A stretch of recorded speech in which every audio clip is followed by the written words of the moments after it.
divine punishment. The friend is also confused when suddenly she grabs Lewis' hand and tells him to come along. Saying that she's covered in blood with torn clothes, the friend assumes they're engaging in some forbidden fun. Outside, our boy tells her that despite being her subordinate, she can't keep cutting to his rest time. However, Lin says that, based on what he said, he seems to be her disciple. She explains that she's an empress from the underworld who cultivated for over 3,000 years to ascend to the realm of humans and gods, and that's why she wants to know where they are and why she can't use her innate energy. Lewis is confused, wondering if she's crazy. However, he's not normal either, and mentions that since Earth's emergence, he's heard of some cultivators, but that's extremely rare. And as far as he knows, the two of them are just normal people. However, she reaches out, seemingly trying to strangle him. He begs her to calm down. Lin approaches and says he doesn't seem to emit the aura of the Justice Alliance. Our boy distances himself again from this crazy woman. But behind the trees, 3 suspicious men are discussing whether she's the right person. One of them says they need to make sure this looks like a robbery. However, Lin says she noticed someone listening in on their conversation and declares they deserve divine punishment. The 3 productive members of society emerge, saying they didn't expect to be discovered so easily. As soon as our boy sees energy in one of their hands, he wonders why cultivators want to take him down. The guy says it's a pity, but the young man saw things he shouldn't have and lunges at him, telling him to go to hell. However, that's when the golden shield he had received activates. The men are thrown against the tree and wonder how this is possible. The system appears again, saying that because he caused damage, he will receive some beginner cultivation packs. Yui is confused by these voices, and Lin says she'll have to teach her disciples never to let an enemy escape alive, and that she will finish off these insects. She kicks her leg upward, making the man disappear, and says that sometimes physical strength is enough. Meanwhile, Ui realizes he has indeed received the little system. Moreover, it seems connected to this strange woman in front of him, whom he's sure is not Miss Lin. Back at home, his friend decides to leave the apartment to him for the night and go sleep at an internet cafe, but he warns Ui to keep quiet to avoid getting scolded. The friend says he can't believe Ui brought this woman home, and Yui is thinking the same thing. He then tells her to come in and make herself comfortable and apologizes for the mess.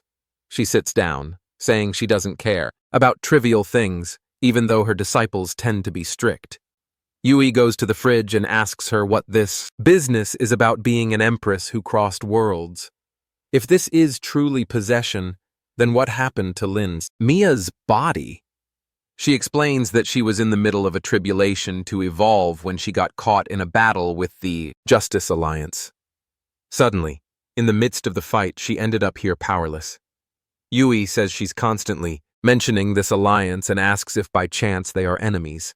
The Empress responds that those guys are a bunch of hypocrites pretending to be righteous but are utterly disgusting. And since they want to fight her, they deserve to be turned into a river of blood. Yui, standing by the fridge, thinks this woman sounds more like a terrorist. He then gives her a glass of water to drink. She tells him to take a look at how this world works. He explains that in his world there are things like magic and extremely advanced technology. The boss watches some Lolita performing magic. She seems impressed by the power until Ui shows her spaceships blowing up planets. He warns her to be careful, because there are people in this world who could destroy her and the entire planet with a flick of a finger. Staring at the images, she asks if that's really possible. He confirms it, saying she needs to understand that personal cultivation won't stand a chance against these forces. That's why she should never harm anyone, or the consequences could be very serious. She suddenly stands up and says the energy in his world seems very scarce. She places her hand on his forehead and says that the boy's aptitude is one of the best she's ever encountered. Yui suspects it must be something related to that system. Lin explains that if he were in her world in 300 years, he would reach an extremely high realm. Suddenly, his phone rings. He answers it while thinking all he ever wanted in life was to be an ordinary worker and make a little money. It turns out to be one of his colleagues, saying that if the bugs aren't fixed by tonight, he doesn't even need to show up at the office tomorrow. Frustrated, Yui says he's not an artificial intelligence that doesn't need rest. Even Lin comments that working so late is no different from slavery. She mentions that in her world, once a bridge repairman did something similar, so she cut him into pieces. Yui is confused because she mentioned it so naturally. She then says that for something as simple as that, she was called a murderer, which doesn't make any sense to her. Turning around with a smile, she says it doesn't matter, because those guys can't defeat her. Yui thinks to himself that she doesn't seem like such a bad person. He says she's at least a dystopian warrior, someone who fights for what's right. He then asks if her phone is still working because it's essential for daily life. She reaches into her pocket and questions if it's really that important since she doesn't feel anything magical about it. She hands him the device, asking if that's what he means. The protagonist says that this expensive phone is really good because after the car accident, it's still intact. He then grabs her wrist, saying that now he'll show her how to use it. He takes her fingerprint, touches the screen, and explains that this is how you unlock a phone. However, Lin turns red, calling him a pervert who needs to be punished. In the next scene, a delivery arrives for him. The boss asks why the air smells so spicy. He invites her to eat some meat with him, and she watches curiously. She puts a piece in her mouth, gets startled, and says it's much less dangerous than she imagined. She comments that the meat feels like a dragon's breath. She asks if people really eat something like this, and he asks if they don't have anything similar in her world. She explains that they do use spices there, but nothing as spicy as this. He smiles and says it's amazing how different civilizations can be. He picks up what seems to be a Coke and says that even though it looks like poison, it'll help with the flavor, and it's quite tasty. He takes a sip to show it's not poison, and she drinks after him. However, she seems not to like it, leaning back and saying it gave her a strange sensation in her mouth and a tingling in her stomach. He warns her to be careful, because if she drinks it all at once, she'll burp. Apparently, she burped. She says it has a bitter and sweet taste at the same time, which is very good. She imagines her disciples warning her about poison, but she replies that they shouldn't be afraid because this poison will only temper her body. By temper, she doesn't mean to grow stronger, and the disciples are all happy. He asks if it's really that good. She explains she was just reminiscing about some good stories from the sect. As he's about to put the food away, she grabs his arm, saying he doesn't need to worry because she'll develop tolerance. Yui warns her to be careful because toxins can accumulate. Excited, she says that an empress can be afraid of something so simple. She takes another bite, but in the next scene, she's claiming it's not that spicy after all. A while later, in her peculiar way, she asks what his favorite drink is. Meanwhile, he's telling her to stop being stubborn. His phone rings again, and he answers it. Obviously, it's another scolding from his boss, asking why he hasn't fixed the bugs yet. The boss warns that if it's not done by tomorrow morning, he might as well never return. But Yui is confident since this guy answers to Miss Lin. He looks over and sees her. Even though the soul isn't the same, the body is. The scene shifts to the next day. Yuve explains how everything works in the world. She responds that she already understands the elevator is a kind of staircase that moves on its own. The protagonist praises her and reminds her that everyone will call her Boss Lin. She assures him she understands and tells him not to worry. However, as the elevator doors open, a blonde guy walks in complaining that Xiao Kiki is so cruel. He approaches her and says he heard about the accident, but is glad to see she's doing so well. He offers her the special breakfast he made just for her. At that moment, she turns to Yui and asks who this person is. He explains, it's a guy named Gonum, her former suitor. He's the son of the building's owner, and everyone thinks he's an idiot. The blonde guy turns to Yui and tells him that next time he better leave her alone in the elevator since someone as smelly as him shouldn't be near her. But he's completely ignored as Yui suggests they hurry to the office. A chumpy guy comes running, saying it's good that the boss has finally arrived. He advises her to fire Yui because yesterday he didn't finish the work and only badmouthed her. Yui leans into Lin's ear and tells her it was this guy who kept calling him in the middle of the night. Lin turns to the man and says that as far as she knows, the one ruining her reputation is him. The man, embarrassed, says he would never do such a thing and insists Yui must have lied to her. She then says that she spent the whole night with Yui, so she knows very well who's lying. The blonde guy is utterly confused by this situation. The protagonist realizes she just poured gasoline on the fire, but the system detects that he shocked some nearby people and grants him a few martial arts skills. The scene shifts to the president's office. Yui tells her not to worry because getting through this lodge won't be difficult for him.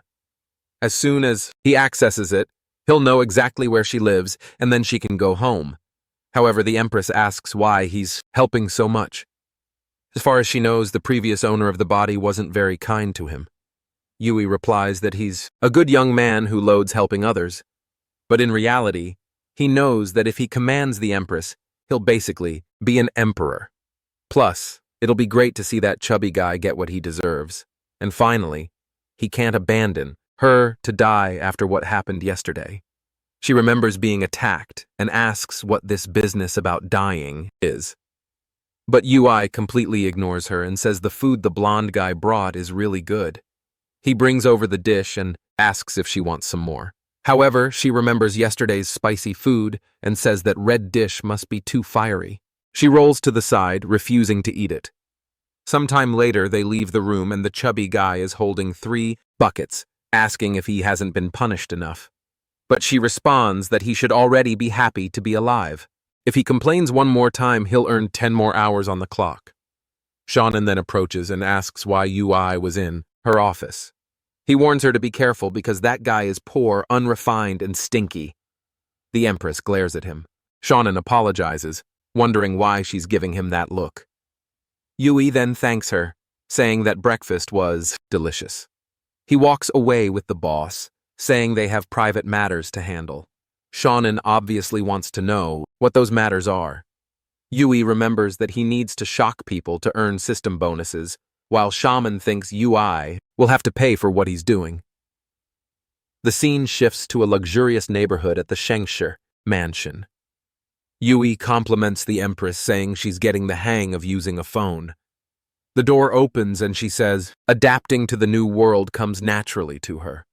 Upon entering, the protagonist comments that the house is as luxurious as he expected.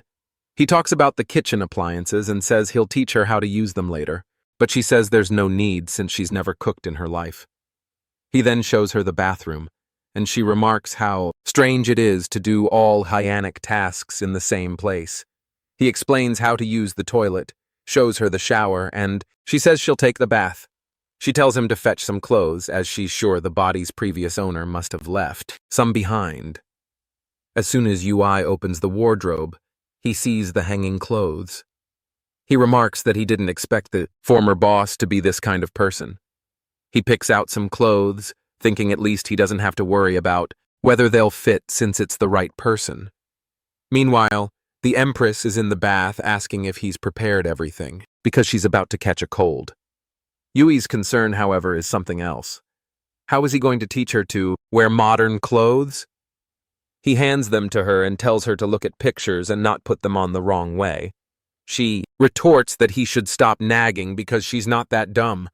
Despite the questionable design, the only thing she finds strange is that this string is considered clothing.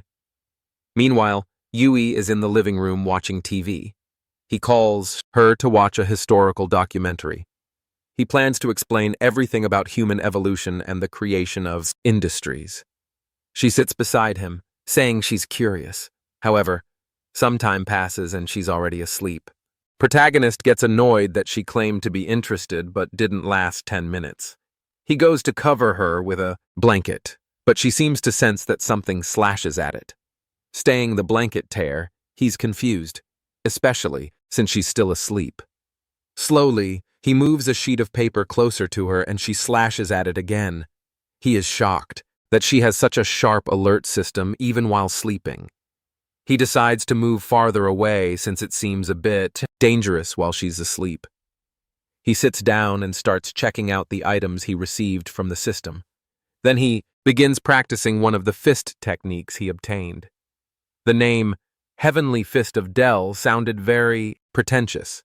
He assumes a few combat stances and feels as though his body is burning. His chest tightens and his heart feels like it's about to explode. She approaches him and says that if he continues at this pace, he'll eventually die. She doesn't know exactly what he's doing, but the better the technique, the riskier it is. Even though he has talent, his foundation is very weak, which just stresses her out.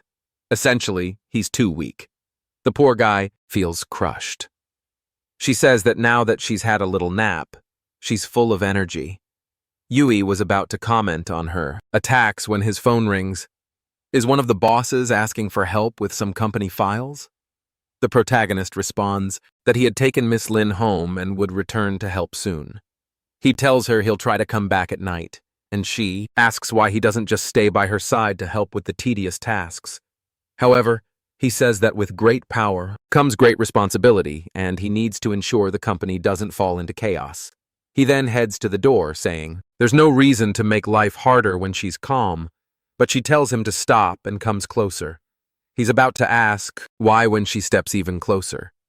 Yui asks if this isn't a little inappropriate. She flicks his forehead and tells him to forget it and leave. The poor guy is left confused. Before closing the door, though, he says he'll order some deliveries for her, but asks her not to scare people. She reflects that now, without innate energy, she can't transmit her consciousness anymore. The protagonist has worked all day, and it's finally time to go home. The Saitama of the office calls him president and suggests to treat everyone to dinner. The boy asks what this president thing is all about. Saitama jokes that they all know he's close to President Lin. Yui tells them to stop exaggerating. He explains to everyone that she had a car accident, and he just happened to be nearby and helped her. If he really had something going on with her, he wouldn't be stuck there doing overtime. Nearby, Shaman overhears everything. He thinks this explains it all. It was just a coincidence. There's no way a loser like him could get close to Miss Lin back. At the mansion, we see the president when someone asks why the lights are off. The Empress turns with anger and says he'll have to face the consequences. However, the protagonist simply places food on the table and asks, "What's wrong?" She freezes for a second before devouring everything, commenting that he should have brought it earlier. Shortly after, she's calmer and says that food without spice feels a bit bland. He tosses the leftovers in the trash, muttering that it's really hard to understand her. Lin then shows him her phone and says this thing must have something against her. She tried to order food with 2 taps, so why doesn't it work for her? He sits down and takes a look, showing her that she needs to scan her face to make a payment.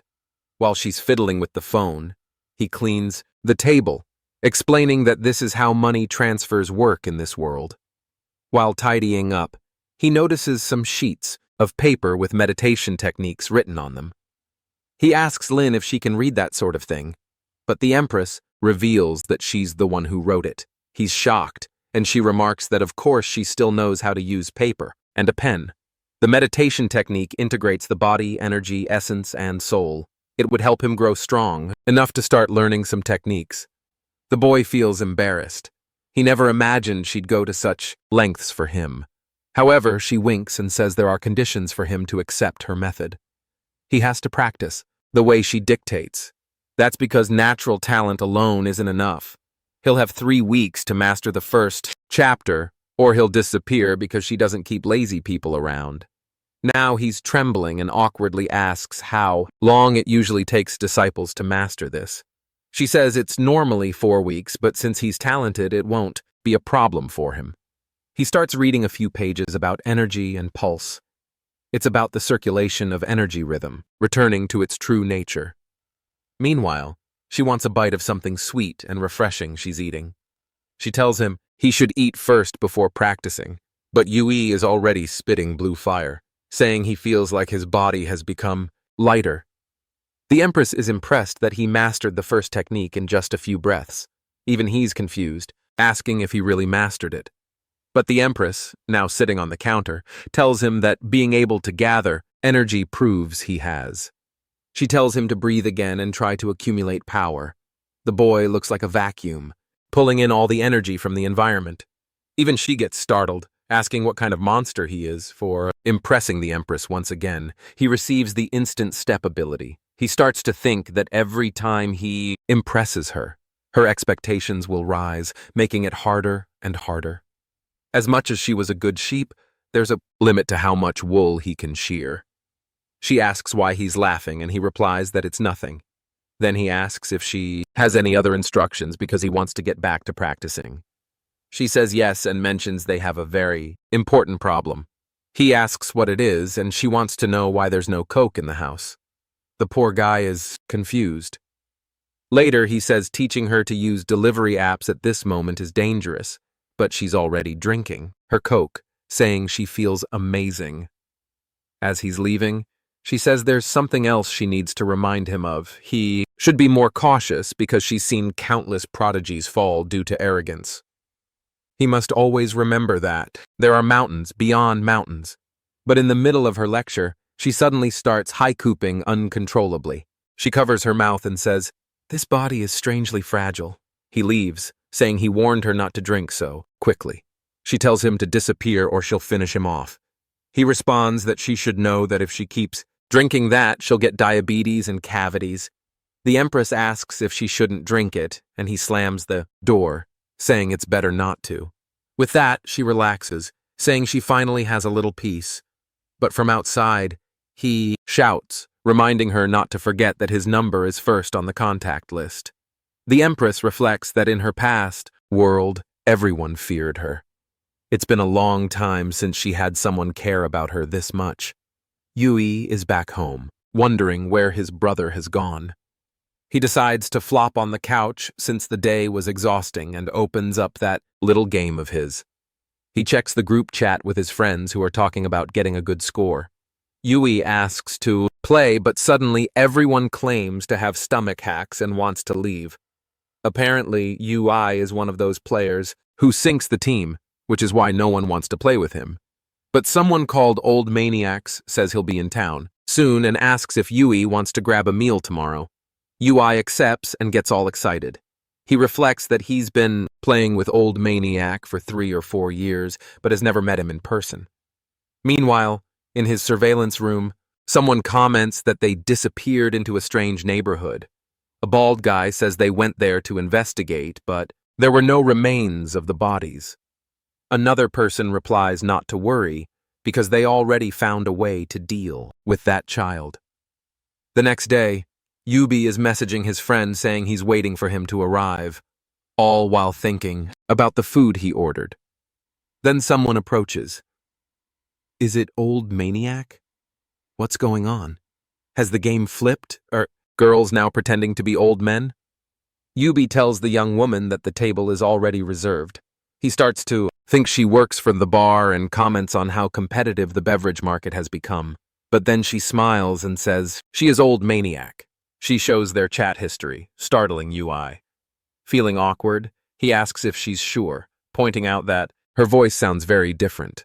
The girl explains that people think she's very gullible and easily tricked, which is why she prefers to pretend to be an old man online.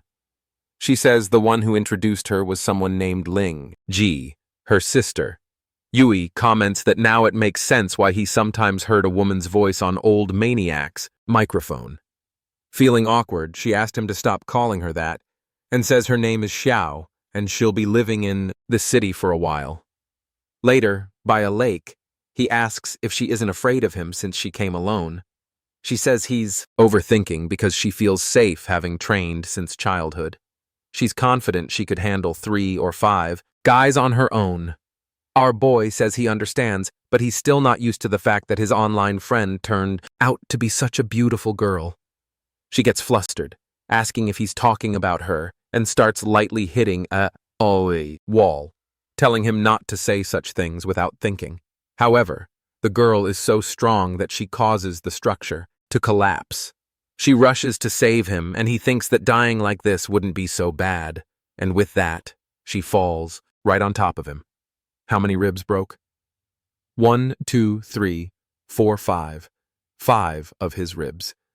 She apologizes, explaining that she has a special physique with superhuman strength and dense bones.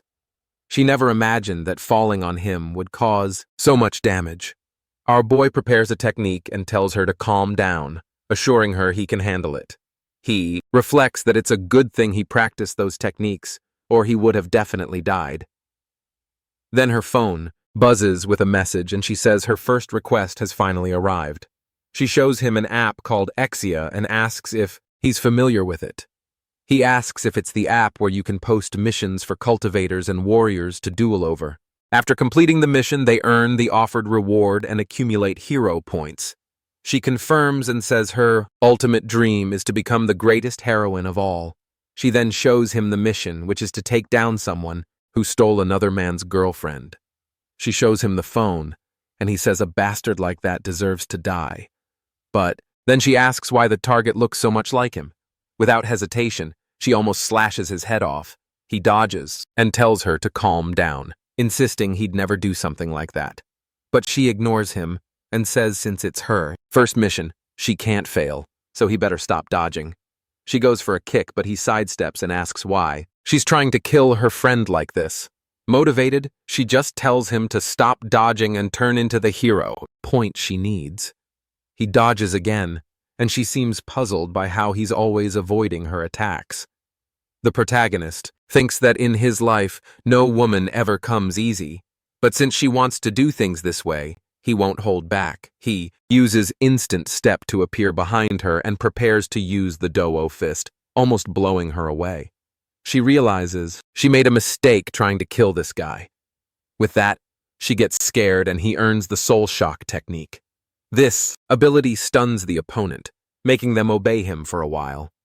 Xiao says her grandfather always told her that China has many hidden dragons, and now she sees there's no way she can defeat him. Yui tries to comfort her, saying not to worry because he's also been training since childhood. He says he only won because he caught her off guard, but she says she doesn't believe that, pointing out that the way he dodged her attacks was strange. She says she'll mean to check him out, and he asks what she means by that. She starts poking his body, saying that if he's been training since childhood, there should be some marks. She lifts his shirt, telling him not to resist because he doesn't have a choice. Later, she asks what's going on because he's only been practicing for 3 months. He admits he thought the abilities he learned were special, but never imagined they'd be this powerful. Of course, we know he's only been practicing for 3 days, but he decides not to tell her that. Xiao says with such talent, she can't wait to see what her grandfather thinks of him. Yui asks if she can figure out who was trying to kill him and assures her that she can trust he believes in true love and would never be disloyal. She says it's not possible to directly see who sent it, but she can try to set up a meeting. The scene shifts to a van parked on the street with some men stepping out. A guy with gold earrings asks if the girl managed to complete her mission. Xiao says yes, and he can do whatever he wants with the boy. Meanwhile, our protagonist finds it odd since he's never seen these people before. The man congratulates Xiao, saying she'll give 5-star review. At that moment, Yui asks the man if he's made a mistake since they've never met. But the man asks if Ui has already forgotten him after using him. Then he orders his men to take Ui down. 2 more guys show up carrying something suspicious. The man with the earring says that today they'll take everything from the boy. One of them says he's handsome, so they'll enjoy doing whatever they want with him. Ui quickly realizes that either these people are acting in bad faith or they're being manipulated. He decides this is the perfect moment to use the technique he just acquired. He activates the soul shock technique and orders them to find out who sent the mission and deal with them instead. Xiao asks if he's just going to let those people go. He replies that for now it's the best solution. On the way home, she says she wanted to spend more time with him today, but Unfortunately, she's getting calls and needs to leave. The protagonist says since she'll be staying in the city for a while, they could meet again later. She waves goodbye, saying they'll see each other soon. He watches as she gets scolded by her sister, wondering what his other friends will think when they find out the old maniac is a girl.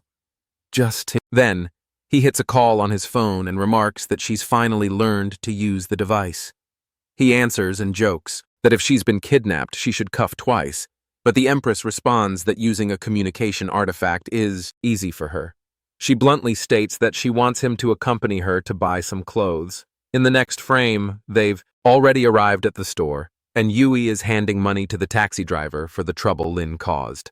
When he suggested they stop a taxi, she kicked one of them, saying she was just following his instructions. He sighs and says whatever, then asks why she suddenly wants to buy so many clothes. She replies that she doesn't feel like wearing someone else's clothes forever. The store clerk asks if he's there to buy clothes for his girlfriend. Yui knows this is a sales tactic to charge more later and clarifies that he's just there to carry her bags. Some guys nearby comment that it's impossible for someone like him to be getting a beauty like her. The clerk brings out a light dress saying she'll love it, and then shows a Gucci jacket claiming it never goes out of style. She asks Yui what the clerk is talking about. He explains that each outfit in his world is suited for different situations. She nods, saying she understands, and then asks if they have any tight latex outfits. The clerk looks awkward and asks what she's talking about. Confused, she looks at Yui and says she saw on his computer that he always searches for that kind of thing.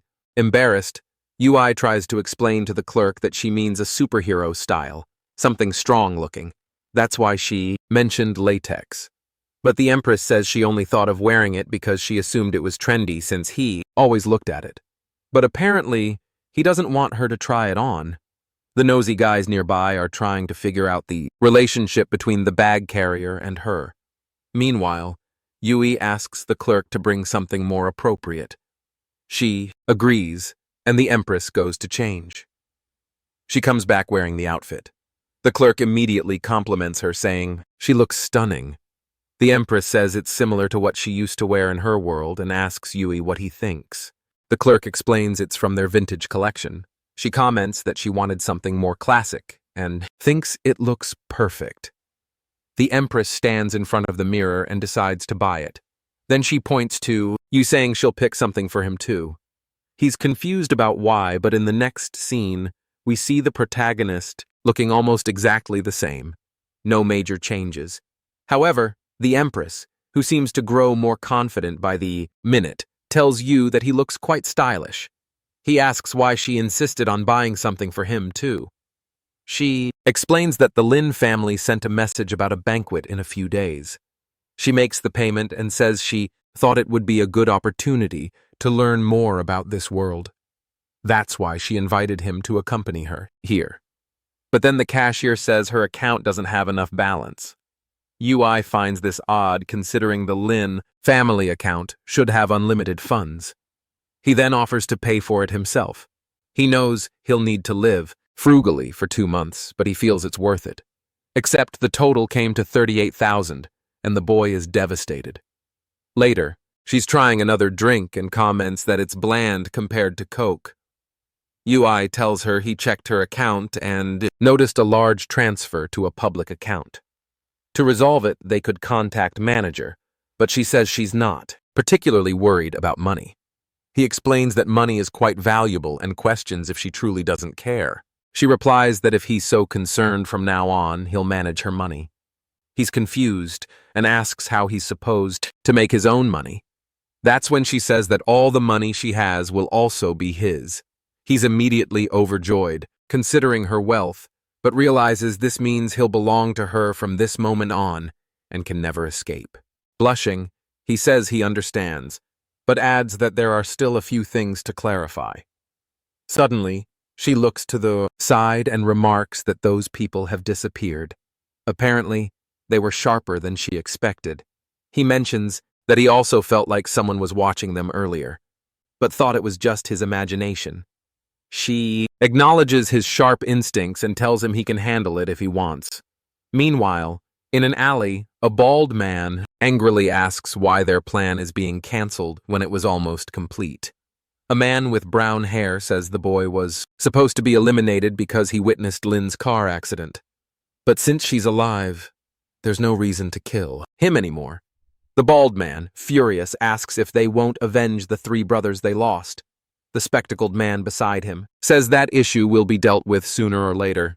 Later at the company, a man hands over some papers saying Miss Lynn made some payments. Once those payments are reimbursed, they'll have the money. The only catch is that the new contract requires a fresh signature, and he asks if UI can handle it. The problem is that Yui isn't great with numbers.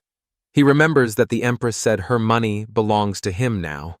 He wishes that were true, since it would make his life easier for the next 10 years.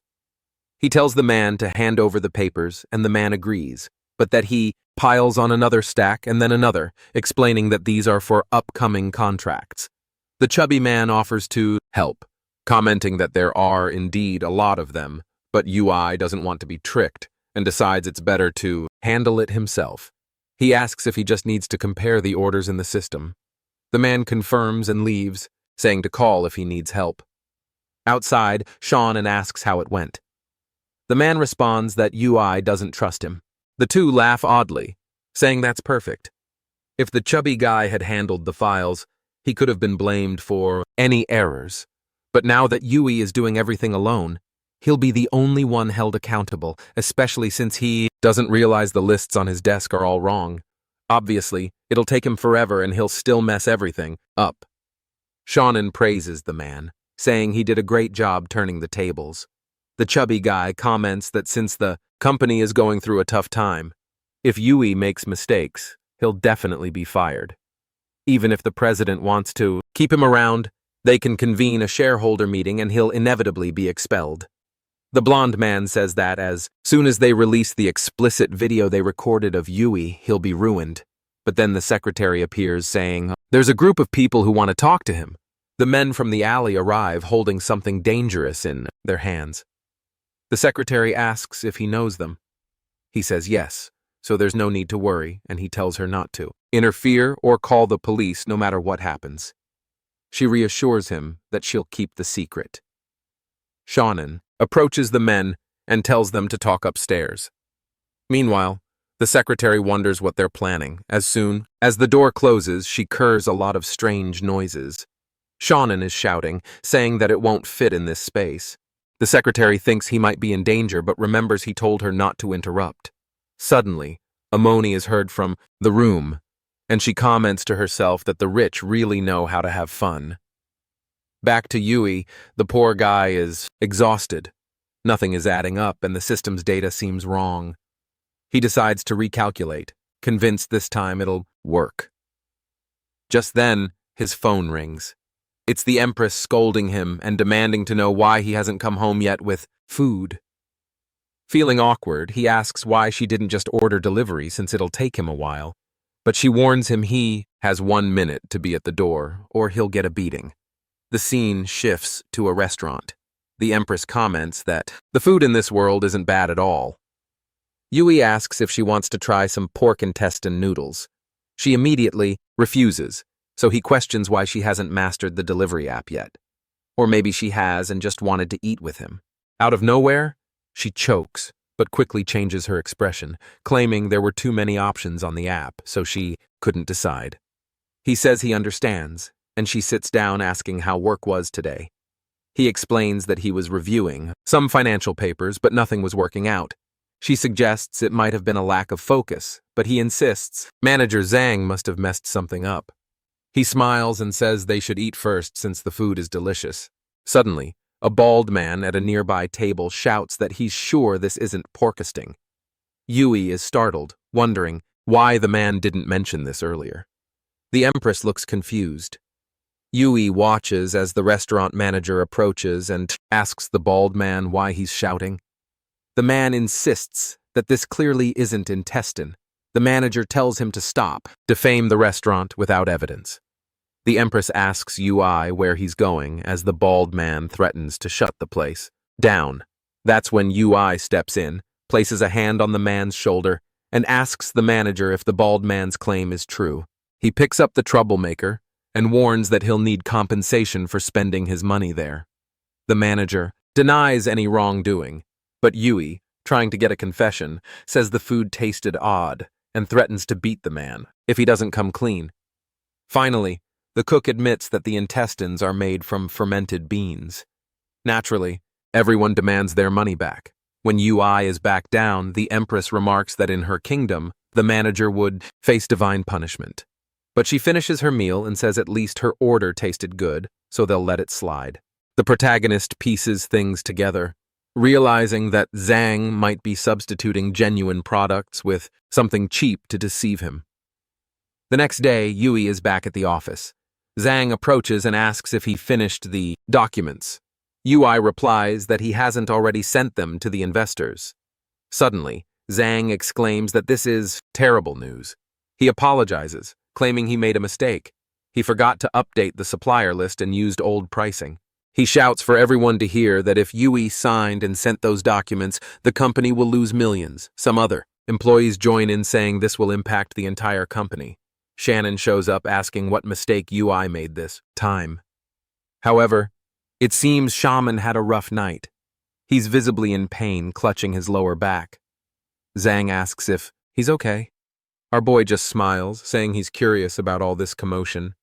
Sean and then says that because of Yui's mistake, no one in this company will get their bonus this month. The rest of the employees get angry, saying they were counting on that bonus. The blonde man says that since Yui is now the president's representative, he'll have to explain this to everyone. Yui then reveals that all the contracts had been sent with the correct prices, so there's nothing to worry about.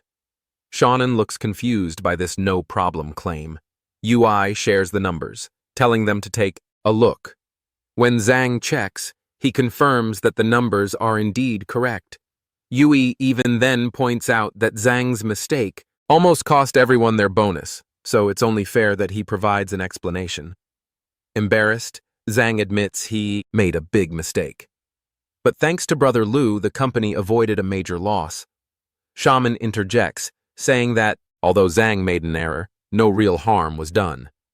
That's when Yui stands up and says, Master Shannon doesn't seem to be feeling too well.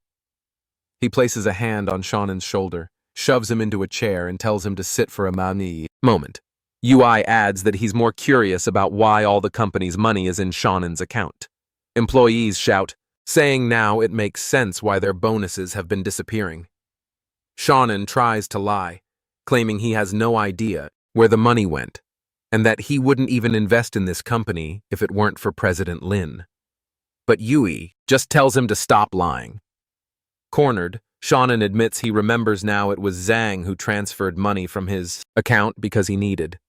He insists they just need to talk to Zhang to get the money back. Yui remarks that it's great to see his friend Shannon repenting for his mistakes and exposing the cowards, but Shannon, seething with rage, mutters that he wants to kill this damn guy. Meanwhile, the employees grab their keyboards. Yui tells them they know what to do. Naturally, the manager gets beaten up with everyone shouting that this is why they always have to do overtime. Our boy then gets a message from the Empress, who as usual is starving. That's when he remembers that today is the Lin family banquet. The scene shifts to the Lin family mansion, where a man named Linwei is getting ready. He's the brother who previously tried to kill the Empress. A maid approaches him, informing him that the guests have arrived. Then the protagonist and the Empress appear. Yui comments that the place is truly a spectacle. However, she doesn't seem impressed and asks if the Lin family isn't supposed to be more prominent. Yui says that to him. The party seems very luxurious, but she retorts that she doesn't see a single can of Coke around. At that moment, Wei approaches the Empress and says their grandmother was worried she wouldn't attend. She completely ignores him. Confused, we ask why she's not speaking and why she's acting so distant toward her brother. Yui steps forward and explains that she hasn't been feeling well since the car accident. We asks who he is. The protagonist introduces himself as the president's assistant. Suddenly, Y offers her a glass of wine and points out that the heads of Pan Industries and Fishu Industries are nearby. He suggests she go entertain them. With that, he leaves. The Empress asks Yui who that man is. He explains that in theory he's supposed to be her brother, but he's not entirely sure. What he does know is that this guy is under 30 and already the head of the Lin family. The company she owns is just one branch of the family's holdings. The Empress says the place is boring and has an atmosphere she doesn't like. She then looks at the glass of wine and comments that at least it looks good. Before Yui can stop her, she drinks it all. Immediately, she asks if that was alcohol and why it's so strong. Yui explains that modern distillation techniques have improved a lot, so the alcohol is much stronger. She looks a bit disheartened, wishing for a Coke. Yui notices a blonde passing by with a tray and asks if there's any Coke around. She says no because high-end VIPs only drink this kind of cocktail. The two laugh, wondering what kind of bumpkin would want Coke at an event like this. One of them says not to say that. He might be someone important if he's attending this event. But the other replies that it's impossible and he's probably just a kid Miss Lin brought along. After all, she's already heard rumors that Lin Mei is expected to marry someone from the Pan family at this banquet. Now Yui understands why the Empress was invited to this. He notices that in the meantime, she's been called to a table. A man with purple hair says that the higher a woman climbs, the less she's worth. Another man sitting across from him says, that's a harsh thing to say, and suggests he drink instead. But the purple-haired man asks if he's wrong, saying a woman should focus on staying beautiful and finding a good husband. The other man asks if he has someone in mind. He replies that he's not very interested after seeing his father's 12th wife run off with his money. However, he mentions that his father is still strong, only 60 years old, and ready to have more kids. He tells the Empress that he's always advised his father that low-class women aren't worth it. But someone like her from the Lin family must have blood, good for something. He places a hand on her shoulder and asks what she thinks of his offer. Meanwhile, Yu is worried, since he knows everyone at this event is influential in the city. But seeing Lin angry, he decides he doesn't care about that. He grabs the idiot's arm and twists it. The man panicking asks if Yu knows who he is and demands be let go. While Lin wonders what he's doing, Yui seizes the chance to shock everyone. The man breaks free and asks who Yui is and if he's lost his mind. Our boy introduces himself as Miss Lin's assistant and says he's doing the man a favor. But the man points at Yui and says if he doesn't explain himself properly, he'll have serious problems. Yui makes up a story about being a doctor and claims the man's wrist nerves were damaged. The man isn't that gullible, though, and asks if that's how Yui plans to play it. He calls over his bodyguard and tells him to take care of this. He also tells everyone to watch and see what happens when someone messes with the Pan family.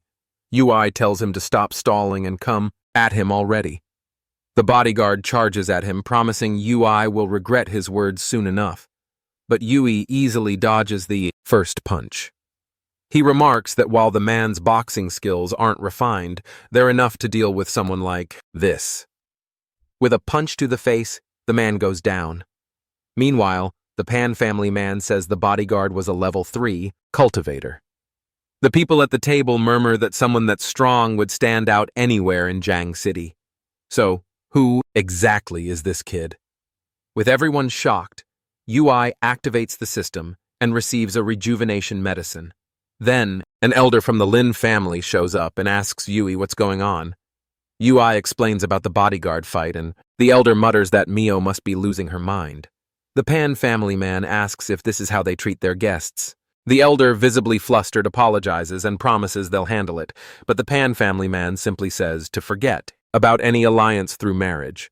Strangely, the Empress tells Yui she thinks he'll benefit from all this. Yui, startled, wonders if she knows about the system. Feeling awkward, he says he only did it because he doesn't like sexist comments. But the Empress isn't easily fooled and says she's certain there's more to it. Suddenly, the elder points at her and demands an explanation, accusing her of disrespecting the family. He claims they never cared about her lowly origins, raised her with difficulty, and gave her everything. So why is she repaying them like this? Lin turns to Yui and asks who this man is. Yui replies that he has no idea. He's probably just some random elder from the family. The man continues shouting, saying that the family is prominent but has been humiliated because of her, and she better apologize to the young master of the Pan family. Yui tells her to stay calm and that he'll handle it, but she ignores him and asks the uncle if they really consider themselves noble and elegant, because to her, they're just people without virtue who only care about appearances. From the conversation she overheard, she had already figured out they only cared about superficial fame and contributed nothing of real value.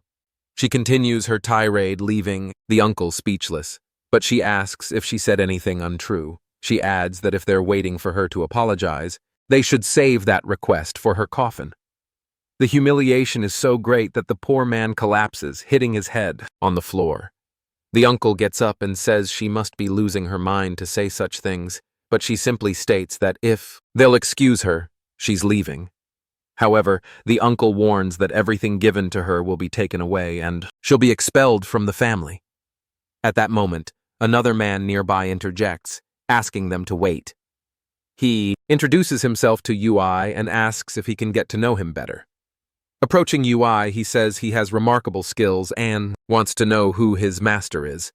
The protagonist replies that the martial world is complex and diverse and it's not convenient to delve into the details of his life. But then Wee steps in and tells the guests that having the support of a martial group like them would be excellent. He asks you to explain himself, who only says it's not that he doesn't want to. It's just that technically he's never had a formal master. The best he can say is that he receives some guidance from a few notable figures. Linny calms everyone down, saying today isn't the time to discuss business. He just wants to know about Yui's relationship with Lin Mayok.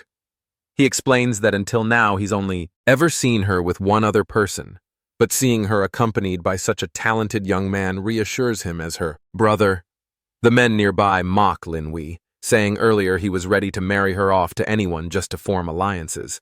The Empress says she's tired of all this chatter and that it's time to leave. They head out. Law waves them off, saying he won't interfere any further.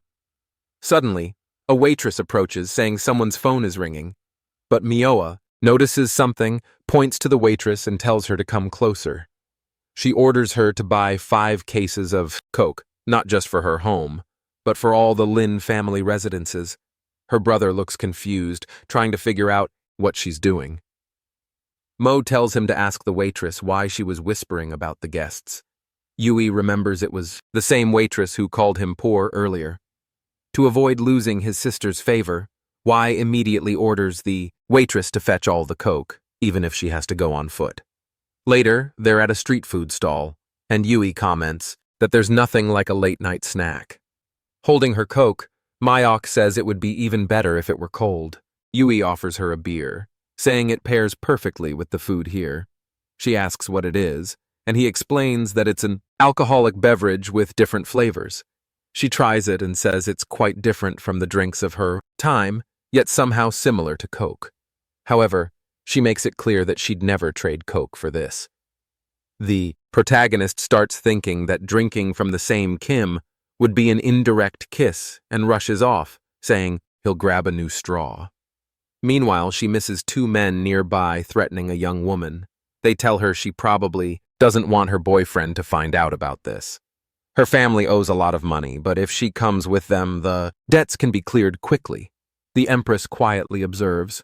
The woman protests, saying she doesn't want to, but one man warns her she has no choice now. Another man begins pushing her, saying he'll be quick until he gets a bottle smashed in his mouth. He falls to the ground and asks who it was. It was the Empress, who asks if he wasn't in the mood for a drink. The men approach, saying that the wretch is pretty bold, but watching her eat. One of them comments that drinking with her would actually be a good time. 10 seconds later, he's fleeing in desperation, calling for help. Everyone is beaten up and the poor guy is crying that the woman is a monster, but she steps on him and asks why he's leaving so soon. She says she was only going to press all his meridians and drain his energy, or maybe force his body to accumulate internal energy until it exploded. The poor man is sobbing, saying he just wants to escape from her. Yui approaches and asks what they did to provoke her. She replies that was nothing serious. She just wanted to teach him a lesson. Meanwhile, the schoolgirl thanks them for saving her from the loan sharks. She explains to Yui that she was being threatened when his friend stepped in. The shop owner interrupts, wanting to know who will pay for the damage. Suddenly, the police arrive. As they start arresting the men, they accuse the woman of breaking everyone's bones. Yui knows this could cause problems and asks the girl if she can testify to what she just told him. But she runs off saying that if she does, her family will get into trouble. The Empress says it's no problem. Yui retorts that it's easy for her to say, but everyone else here will claim she's guilty. As the police approach, she explains that in situations like this, all they need to do is tell the truth. But Yui grabs her arm, saying that won't work this time, and bolts, yelling that if they stay, they'll be in big trouble. Meanwhile, the poor shopkeeper is left waiting for someone to pay him. Later, while resting on a bridge, Ui remarks that it's a good thing he practiced those techniques, otherwise he wouldn't have been able to run all that distance. He's convinced she wasn't the villain in this story, but thinks she needs to be more cautious. We then see a glimpse of the Empress's past. Juve explains that in his world, false accusations are commonly used to ruin people. Rumors are always a mix of truth and lies. Since she doesn't like explaining herself and has some ignorance about the world, she'll always end up in trouble. At the rate things are going, and with the problems she's causing, she'll become the villain of this world. She simply responds that she doesn't care and isn't very interested. Yui declares that, from now on, he'll keep an eye on every word and action she takes. If necessary, he'll ensure she doesn't encounter any problems.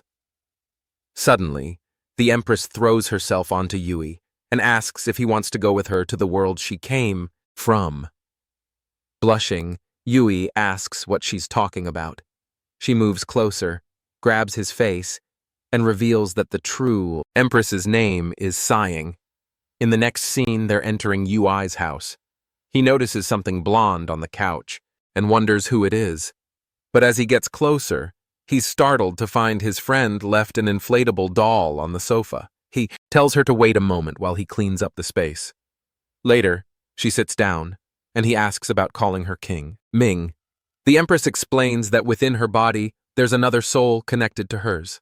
So, the body of Lin Mo contains the Empress's soul, but the Empress's soul is also linked to another one. Apparently, at this moment, the connected soul has taken over King's place. She explains that because Lin drank alcohol, the connected soul was able to assume control. She grabs his face and says that if he can help Kim Yang, she'll ulo him forever. She offers to pass all the knowledge she is on to him. Unlike the knave witch that is the Empress, she claims to possess immense knowledge. Yui is still confused, trying to figure out where this lunatic is heading with this. He asks how he can help her. She says she needs help removing the seal on her shoulder. Grabbing his arm, she tells him she'll teach him the technique to remove it, or at least lessen its effects. Our boy says it's fine. He'll try to help, but she doesn't need to worry about paying him back in any way.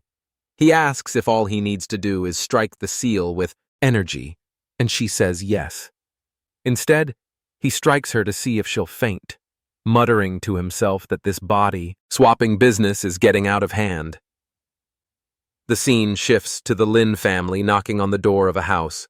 A purple-haired woman answers, saying they should have received the message that the master wouldn't be showing up tonight. Lin Wei reassures her they won't take much of her time, explaining that Master Wang has arrived in the city and they prepared a banquet. However, they noticed that another elder didn't attend and got concerned he might have health issues. The woman says the master is fine and they don't need to worry. She closes the door in his face, leaving Lin Wei frustrated because he just wanted to deliver a message. The group grumbles that the old man is really complicating their lives. Lin Wei advises them to calm down, reminding them that no one in the city can oppose Master Wan. He leaves, urging them not to damage their relationship with the Wang family. The woman re-enters the house and tells the master she sent the visitors away. He thanks her, saying he could have met them but preferred to spend time with his granddaughter. That granddaughter, Sho, asks why he's treating her like this. Her grandfather says it's because she kept talking about losing to a young man who had practiced far less than she had. She apologizes, but insists that Ui is impressive, and her grandfather will understand when he meets the boy. Back at Ui's house, the Empress remarks she never thought she'd have a day like this. Ui says it's thanks to modern alcohol.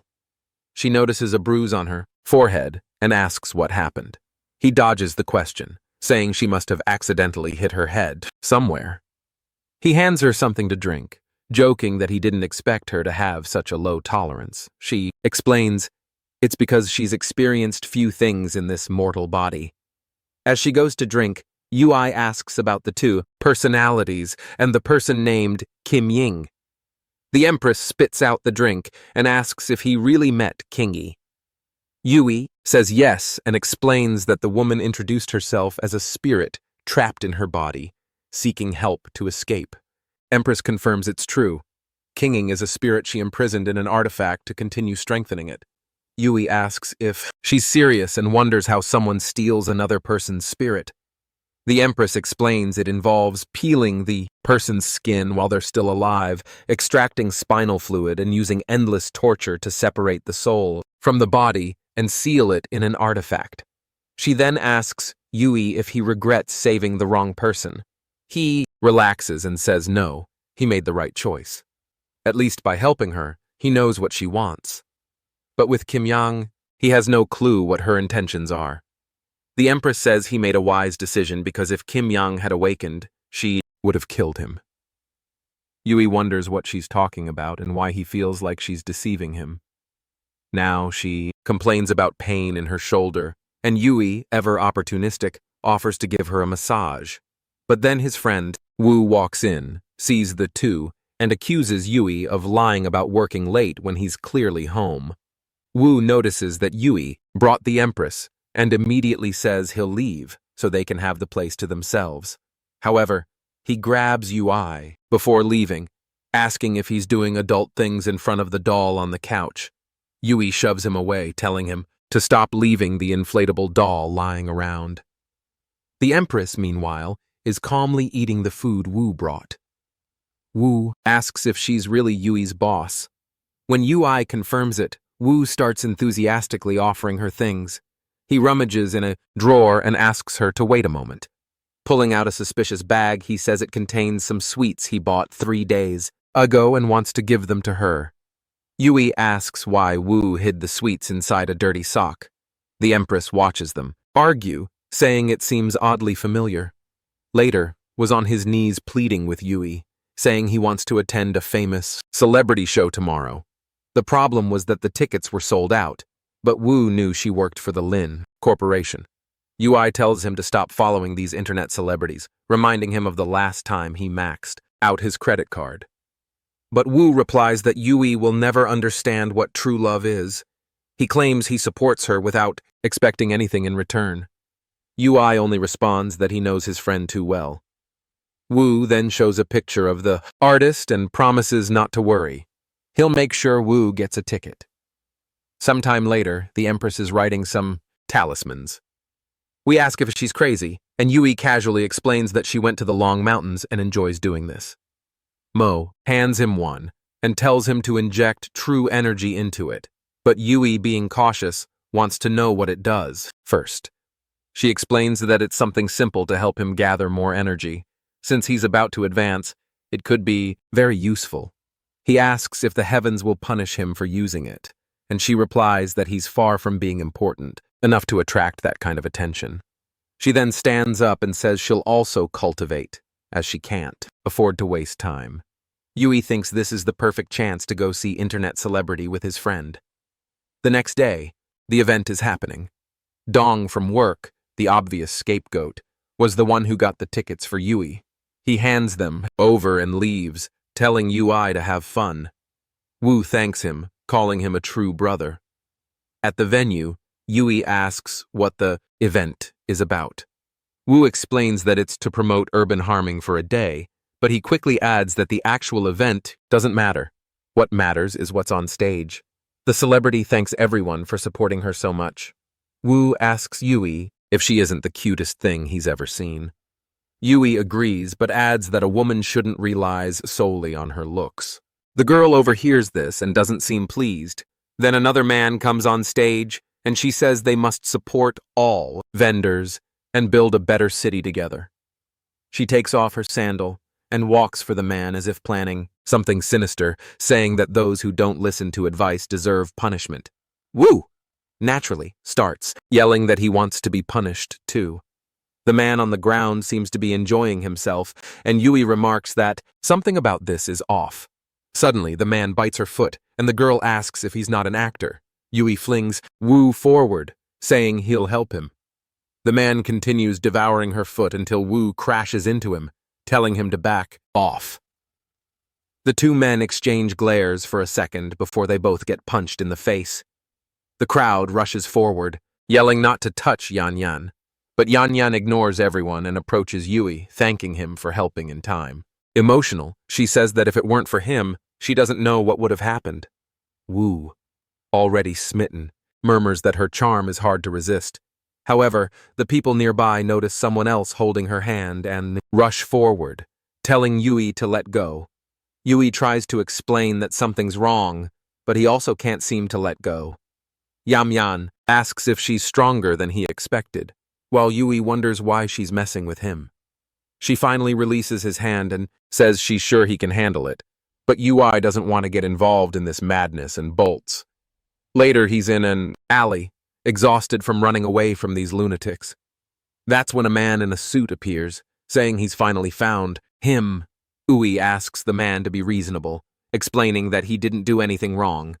It's Yan Yan who's crazy, but before he can finish, the man merely slashes his throat. Yui asks who he is, but the man is more interested in how Yui dodged the attack. Now he's convinced Yui is involved in the death of the old man's son. Yui realizes the man has the same energy as those who attacked him before. He charges at the man using instant step to get behind him, and landing a punch that sends him into the wall. Yui approaches, one hand in his pocket, and says he left him with a few intact ribs because he needs some information. Suddenly, Yui is nearly hit by a black orb and thrown back. A bald man appears and asks why Yui is so fast. Two others show up behind him, saying it's better to eliminate them together and split the reward later. Yui isn't sure he can handle 3 opponents at once. Just then, Woo shows up saying he's finally found him and thanks him for throwing him onto Yan Yan. But then, Woo notices all the men surrounding them and asks if he arrived at the wrong time. The bald man replies, "No, you came at the perfect time." W is almost crushed, screaming for help and asking what's going on. Yui lands a hit on the bald man, but knows things just got harder since he now has to protect someone else. He tells Woo to run toward him, but 2 more men appear, declaring no one will leave alive. Suddenly, a cloud of smoke fills the air. In the confusion, one of the men accidentally knees his ally. He apologizes, and the other tells him to be careful. Looking around, they can't find where Yui and Woo went. Yan Yan suddenly appears and rescues Yui. A while later, they're all exhausted, and Yan Yan says this spot is safe enough. She explains that those men are from the Martial Legion, but wouldn't dare to pursue them here. Sprawled on the ground, muttering that he can't believe he was saved by his goddess. Yui introduces himself to Yan. Yan says he owes her a favor, but she simply asks him not to tell anyone about this, because she doesn't want to gain a reputation. Woo, now smitten, wonders how he ever thought for a moment she might be a demon. Suddenly, Yan Yan changes her expression and asks if he can hear it. Yui asks, "Hear what?" She says, "Obviously it's the sound of your heartbeat." She explains that he was just saved by an adorable, modest girl with a good heart who asks for nothing in return. Surely you must be thinking she's perfect as a future wife. That's why his heart is racing. At that moment, Yui realizes this girl is insane. Later at the park, Yui asks why, if she's so skilled, she didn't fight back against the guy on stage. She explains that it's company policy. She has to appear vulnerable and weak. That's the only way to be someone everyone wants to protect. Hugh thinks to himself that his poor friend is always being deceived. He brushes it off and asked about the martial artists' legion. Jan is surprised he doesn't know and explains it's a group of assassins who, of course, use martial arts. They're a well-known underground organization, but if he wants to know more, he'll have to attend more of her events. She offers him a discount if he does. She even says she'll give him 20% off if he decides quickly. Too late. Yuvi is already back in the city, realizing he needs to grow stronger because of this strange legion. He remembers Mo mentioning he'll need a spiritual jade and decides to call her. She tells him to go to a jade shop, inject energy into the stones, and he'll know which one is spiritual. Before he can say more, she says she has to get back to her practice and hangs up. Yui remembers he earned a reward for shocking those guys in the alley. It seems to be a penetration technique, though he has no idea what that means. To test it, he uses it and looks at a woman, realizing it's a visual penetration technique that lets him see her skeleton. Unimpressed, he complains that the system seems to want to turn him into an orthopedic doctor. Later, the scene shifts to an antique market. Some men watch as UI injects energy into jade pieces, purifying them in the process. The shopkeeper asks if he has some kind of jade fetish since he's drooling over them. Yui asks about the price. The shopkeeper praises his eye for quality and says that piece of jade is worth 2 million. Awkwardly, Ui responds that the jade is still full of impurities, so he'll check out other places. As he leaves, he mutters that the guy robs customers more than a bank does. Suddenly, Xiao sees Yui and asks what he's doing there. He explains that he's searching for a jade amulet, and she says it's a coincidence since they are two. She introduces him to her grandfather, saying this is the guy she talked about the other day. Yui greets the old man, who introduces himself as Wang. Wang mentions he heard from Sao too about how strong Yui is and how he defeated her in a fight. For that reason, he'd like to invite Yui to a duel. However, Yui immediately wants to decline, saying the old man is exaggerating. Wang apologizes, saying he got curious and acted unpredictably. Xiao tells them they're leaving and says they can play when they get the chance. As Yui watches the old man walk away, Wang suddenly tries to punch him, but Yui is ready. Yui asks if Wang isn't too old to be using dirty tricks like this, while Xiao looks alarmed, asking what her grandfather is doing. Wang tears his shirt as his muscles swell, saying he won't let anyone steal his granddaughter's admiration. He tells Yui to prepare, as today he'll experience the strength of wisdom. They prepare briefly, before Wang launches a flurry of punches at Yui. Xiao pleads with her grandfather to calm down, saying it's not that serious. But Yui replies that now he has to fight for his dignity. Wang compliments Yui's skills, but says he's still far from deserving Xiao's admiration. Xiao runs off, saying she'll have to find Sister Ling to stop this. Wang leaps at Yui, activating a flaming punch. Yui manages to block it, but struggles to find an opening for a counterattack. Then he remembers the penetration technique as Wang closes in, asking if Ui can't keep up. Ui combines the penetration technique with a celestial fist and lands a punch squarely on Wang's weak spot. The combination of techniques works better than Ui expected, and the system congratulates him, unlocking the penetration fist. Ui charges at Wang, saying it's time for a counterattack. Wang grins, saying they'll settle this with a punch. Ui notices that Wang's weak spot is on his shoulder, but unfortunately, Wang dodges. Wang mocks him, asking if he's running out of energy. Wang lands a solid hit on Ui's stomach, making him cough up blood and collapse. Wang dusts off his hand, saying Ui needs more practice. Time passes, and Yui wakes up wondering what happened. Suddenly, a figure in peculiar clothing approaches. It's the Empress. She remarks that she never imagined he likes sleeping on the streets. Yui, embarrassed, gets up and asks why she's there. She explains she heard about something being refined in the furnace and wanted to check it out. She crouches dangerously close to Yui and starts unbuttoning his shirt. She says she's just checking for internal injuries and concludes he's fine. Standing up, she advises him to learn the lesson that not every enemy can be defeated. That's why he needs to choose his battles more wisely. Hui tries to explain that he had no choice since the old man attacked him first. He recalls noticing an injury on Wong's shoulder during the fight and thinking about targeting it. However, he decided to miss on purpose because injuring the old man too severely could ruin his reputation. He notices that she seems slightly concerned about him and asks if she's afraid of losing her disciple. She responds by telling him not to touch her with his dirty hands. Meanwhile, Wong is wondering where Ui went. He admits that the boy was stronger than he anticipated, especially that last punch, which felt dangerous. However, Wong is confident that his own abilities are superior, and that he dodged Ui's attacks easily, or at least that's what he thought. His shoulder is completely wrecked regardless. Suddenly, Xiao appears with Sister Ling. Wong looks startled, and Ling asks, "Where is the—" Like the scene shifts to the courtyard at Master Hang's. Inside the room, the elder is taking care of Grandpa. Xiao is asking Lin if Grandpa will be okay while the doctor explains that he has stopped the flow of energy and removed the danger of death. However, this shoulder injury is from an old illness. The grandpa, all poked up, tells them not to worry. The old man isn't going to die.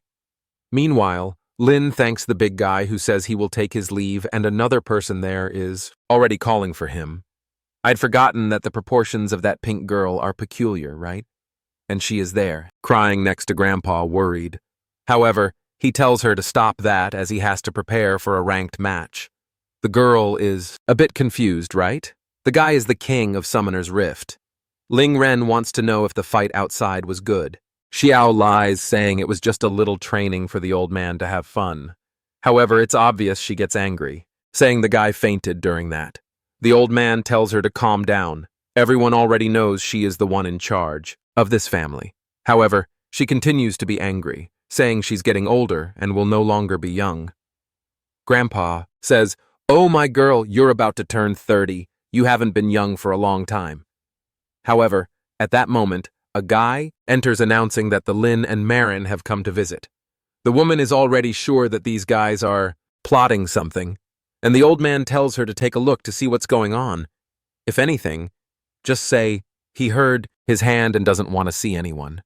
However, she knows these guys won't believe that, but still, he turns away. As she leaves the room, the guy behind informs that the young man from the footage was last seen at the stone market. Meanwhile, Xiao, too, about to explode at any moment, says that he really is stubborn. Besides, it would be good for that boy to keep a low profile and not draw too much attention. Outside, some guys are talking, wanting to know if Master Wong's situation is serious. One of them complains that just when the collaboration was about to work, the old man pulls a stunt like this. The guy wants to join the Liu family, but the friend says it's still too early. Not to mention that the manager was just a really annoying woman, and the hair was a girl. The one in the back wants to know now that the Liu family is being suppressed because of Master Wong. What will happen? That Lin Y, however, is thinking it's the perfect chance. The guy is about to die, and soon someone will take over that leadership. It would be great to be alongside that person.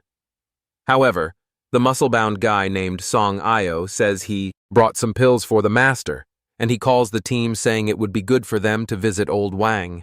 Everyone is suspicious. Everyone knows this guide is from the rival faction, and at that moment, two guards appear and say that, at this time, no one can enter the chief's courtyard. Io gets irritated and tells the guys to get out of the way, right now. Obviously, a fight is about to break out while everyone watches to see what will be left of the family. Io advances, saying that if they are refusing the medicine he brought, it's because they want to see the old man dead, and he won't allow that. He tells the group to follow along and starts throwing punches at everyone.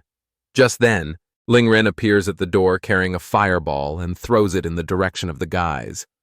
They are impressed that she actually showed up and she doesn't seem to want to make friends and wants to know if they are really there to cause trouble. Hey, Po is confused. This damn girl wasn't supposed to be that strong. He all friendly. Miss Ling then, right? I came to say that.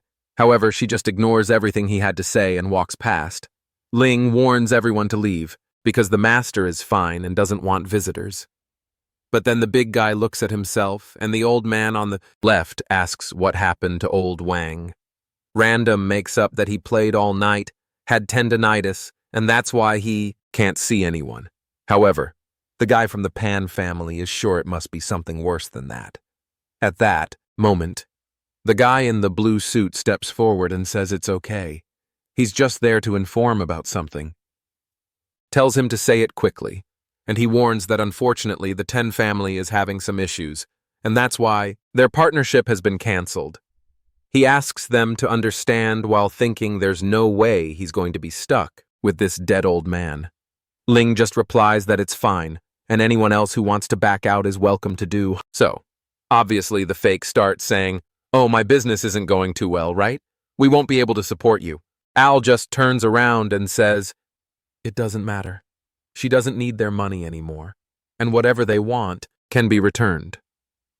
However, at the same time, she's wondering what the old man is thinking.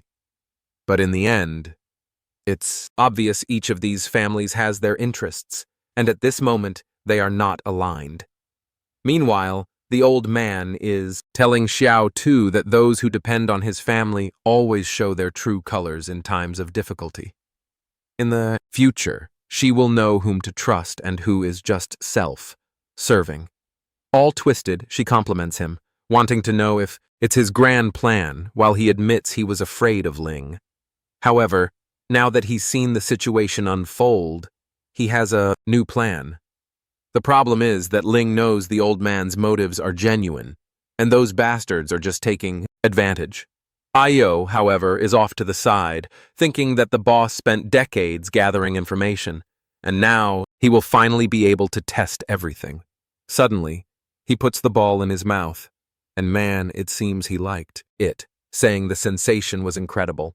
At that moment, he's eager to discover the truth about Boss Lu when out of nowhere, the protagonist appears there with the Shadow Pass. The system already detects a crisis, activates the barrier, and the guy is pushed away. Our boy has no idea what's happening. He just showed up out of nowhere, and the guy is on the ground.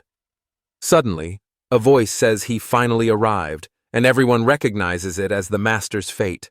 They know this is the ability of life energy transmission. Meanwhile, Ling wants to know if this is part of the old man's plan. Xiao is already all messy calling for our boy, telling him to come in quickly. Meanwhile, the guys outside want to know why this guy is showing up there again.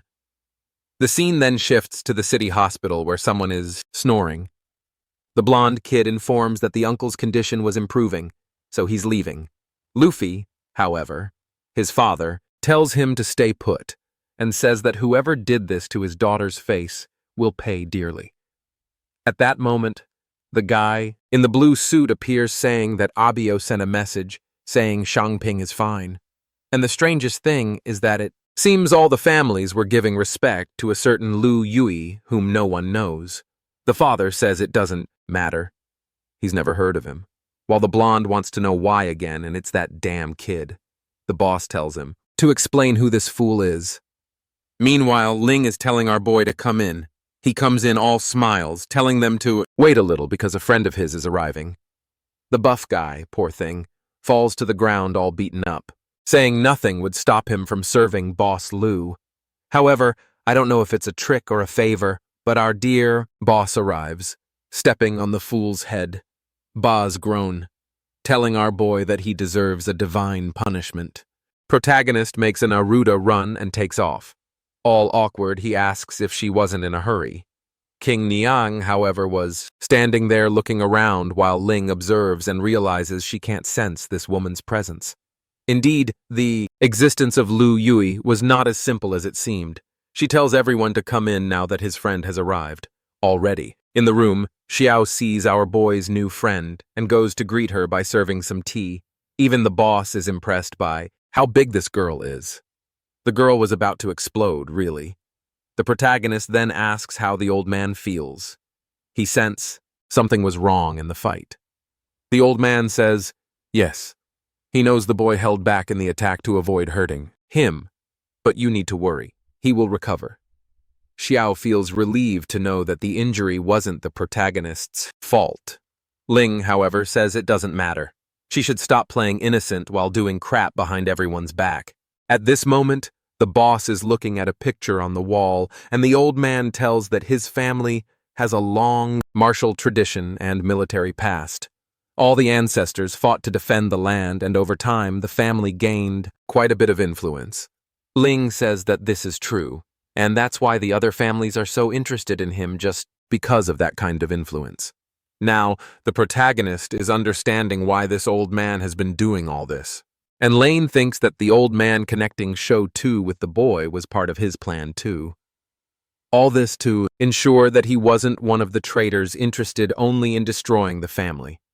She believes that the old man, made a great fourth-dimensional chess plan. But obviously, that doesn't make any sense. And the old man tells our boy that those guys are all wearing masks, while it's much easier to negotiate directly with him. But the protagonist finds all this very suspicious, while the master is already thinking that he will soon be able to control this young man. The old man benefits in the end, and the boy still thanks him.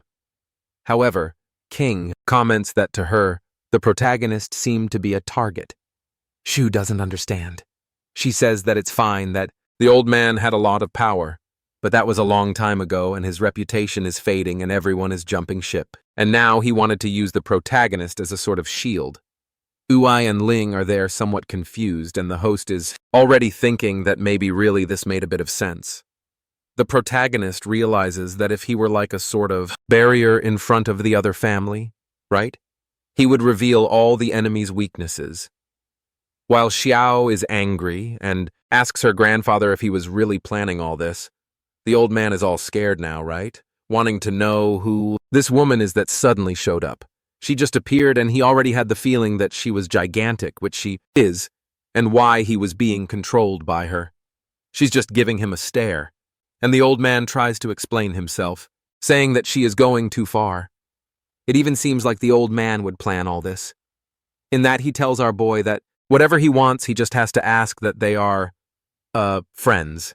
And Xiao tells our boy the same thing, saying that she will guarantee any wish. The protagonist stops to think, and knows that the Wang family is a lineage of martial artists. So if he wanted some techniques borrowed in any area for him, that would be enough. The old man, however, warns that important techniques like the flaming fist couldn't be shared. And even with Show 2 crying, he assures that those can't be passed to anyone. The protagonist said it was fine, even if they weren't such precious techniques, for him. It was more than good. But then Kimian comments about some flowers she saw in the garden. She knows they are used in food, and the old man says that yes, they are rare flowers that are cultivated once every 1,000 years. The seeds are very valuable, but he can plant them wherever he wants. The protagonist is somewhat confused while the old man makes the offer. Strangely, the Empress accepts right away and says that's fine.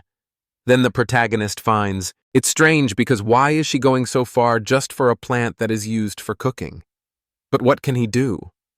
The woman pressed the W and won't let go. Walked away. He waves goodbye to the old man, saying he's leaving.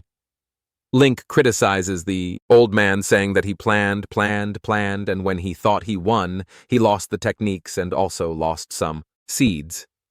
Xiao, on the other hand, says that the old man has to stop being so selfish.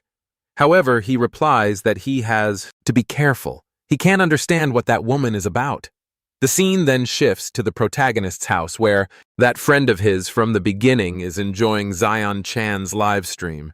He thinks it's the protagonist arriving and says, "Hey Yue, can you pay the rent this month, buddy?" However, in reality, it's 4 guys on his back, and immediately they grab him and put the kid on his knees. The guys are asking if this is the loser, while the poor, chubby guy warns that it's good to let him go now, otherwise he will have to beat everyone up. The boss, however, just orders to take this kid away now, while the protagonist is in the forest saying that in this place there are enough plants for her to eat for 1 or 2 whole years. But why does she want this so much? The boss says that she is silly to think she is really there just for the food and warns that those carob flowers I had to translate because I have no idea what that is, and still don't know, grew on trunks that were essential for creating pills to boost energy. So the protagonist realizes that the rascal mentioned the flowers, but in fact is there for the trunk, meaning, right? She pulled a fast one on the old man. The protagonist says he understood and asks if this is a way for her to regain the strength she once had. However, she reveals that she is unable to draw energy into her body at all. This rate, the chances were minimal, and that's why this pill she is refining is actually for our boy. Her plan is to take our boy to that celestial realm, and all she asks is that when he did strong enough, he also takes her back to her world. Louis was all confused, right? How is he supposed to make her return to her world? None of this makes sense. But then he falls back, saying that sometimes he forgets that she really isn't from this world. She, however, stretches out her hand and asks how the story will work out without a protagonist. The boy, however, knows that if those immortals really existed, they are farther away than humans are from gorillas. He doesn't think he will be able to do it, but she warns that what exists above the celestial are just rumors. And even if the distance were enormous, she trusted him, so he should trust her. She moves closer. The boy is all flush while she says she will do her best to help. When he reaches that level, crossing the void will be as easy as a hand movement. Then our protagonist already smiled, said, "That's great, so let's go for it." Oh, my daughter. Sideways like that. Those giant thighs, right? The scene then shifts to the company Forestry Media, where there's a girl with small gift boxes. A chubby guy says that only UI could ensure that so many 1,000-year ginseng were given away for free like that. And another is in shock that there was a VR equipment there, which was a new release.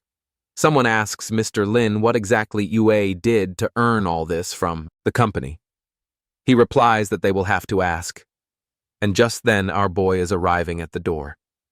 The moment he opens it before saying hi, the chubby guy is already wanting to borrow a VR.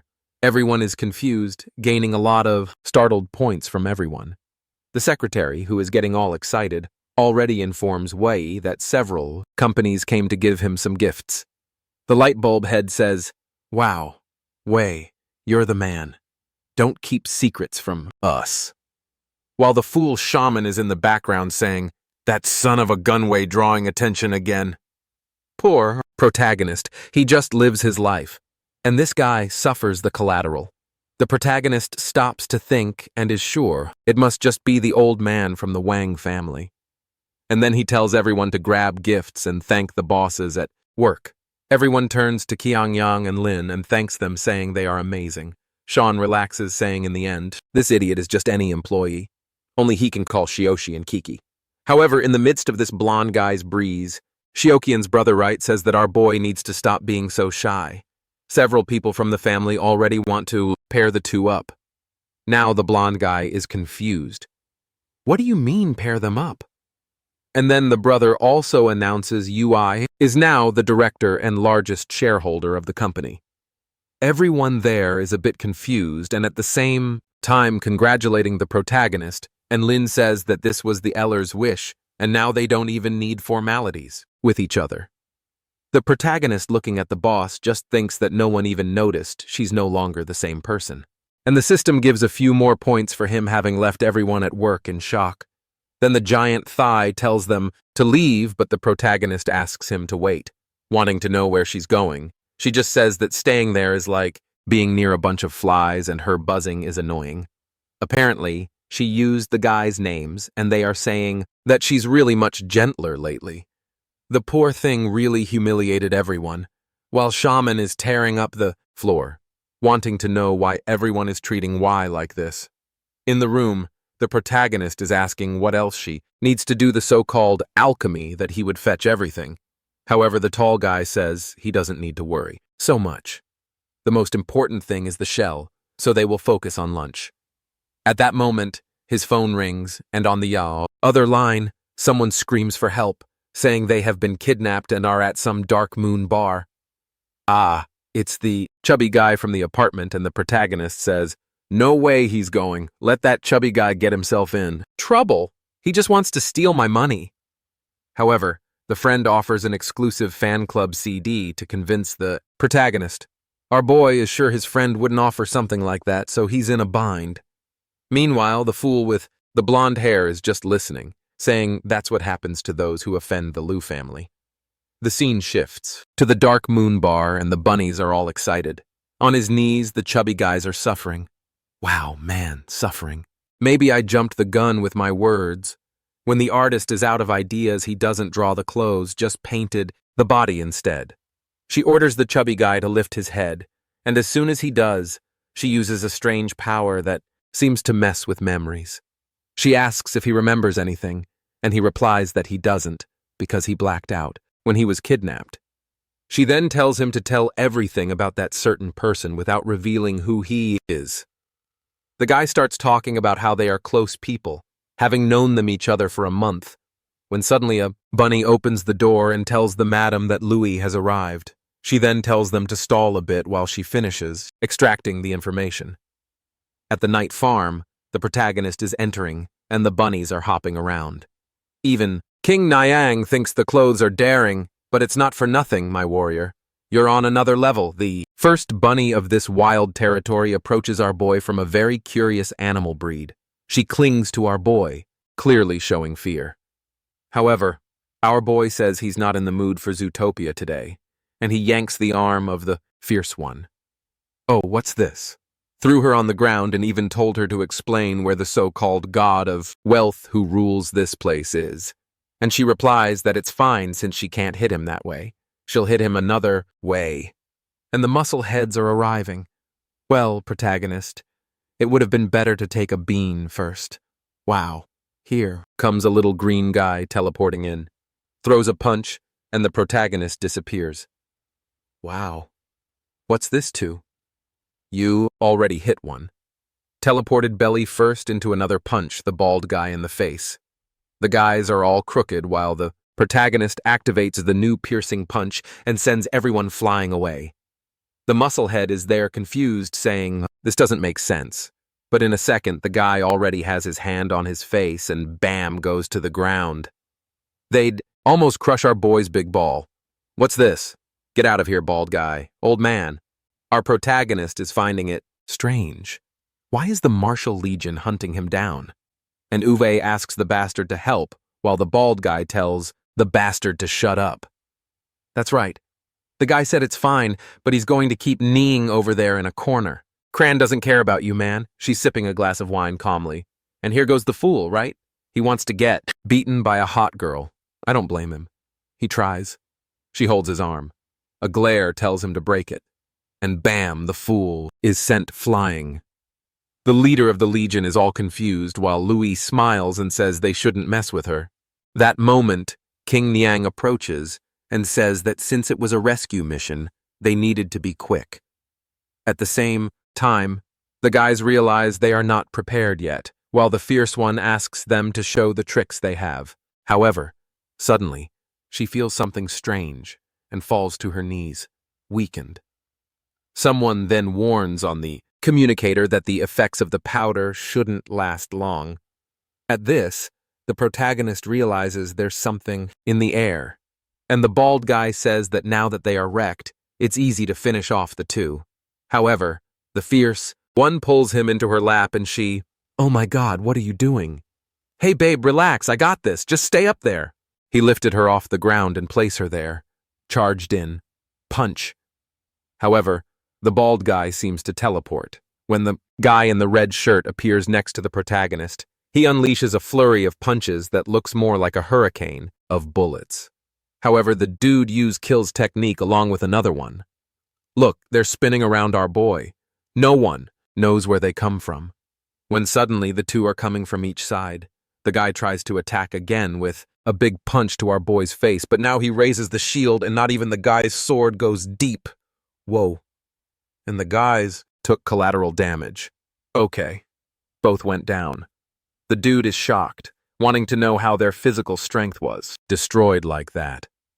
Meanwhile, Wee says that despite all their little show, he still has the advantage. The vacuum-packed girl, a beautiful sight, is getting angry, seeing the so-called barrier of the Golden Bell, and the protagonist tells them to hand over their friend quickly or the trouble is going to get serious. But suddenly, a flashback falls to the ground. Whoa! The hand goes to what matters most, throws it in his lap. And let's get out of here. Ma'am, the drawing was of a flashback, but in the end it was a smoke bomb. This isn't a lack of talent from the artist. This is actually the enemy's technique. He fooled even me. It's incredible. The vacuum act girl is there wanting to escape amidst the chaos, while the protagonist holds the good stuff, saying that this is a trap. King Young says, "You bastard, put me down and take your hand off me." The protagonist gives her another squeeze. So, from here you say, "What?" "Ah, okay then. Sorry. Put me down, Dan." She then says that this place smells of balm and cassia, which are effective against snakes, and she has a certain technique of the heart of the serpent. That's why it worked. The protagonist realizes that whoever is doing this seems to know exactly who she is. In this case, a reincarnated one. And she says that everything is very strange, and it's best to ask the people inside soon. Meanwhile, they interrogate Io and ask what the Liu family and the Martial Legion are up to. The dude just says he has no idea about the Legion, but the Liu family's target is the woman. The dude asks why. He says they are hunting the Empress. A month ago, they got the job to take her out, and that was it. Ah, the protagonist remembers, right? A month ago was when she took that Hadouken in the car. At that moment, he realizes that the target was actually Lin Mei, the original person of this world, and he wants to know who the client is, but Abio is going to say he doesn't know anything about that. But here, take this lunch remover to the stomach. Meanwhile, the protagonist turns like a plane on the runway and says they are going to investigate the Liu family, while the fool lying on the ground is shouting for help. Outside, the two are already leaving, saying that this Liu family is famous. They might end up wanting revenge.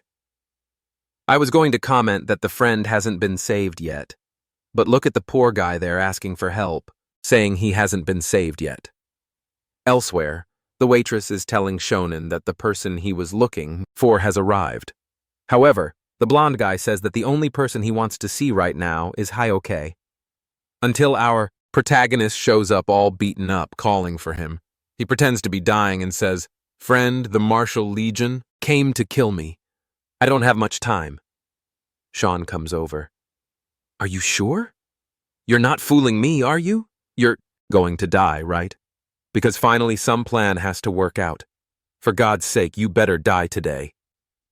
Louis ignores him and just says, "The Liu family and the Martial Legion have teamed up. You're the only one left to protect her. Shaman." At that moment, the scared little blonde says, "What?"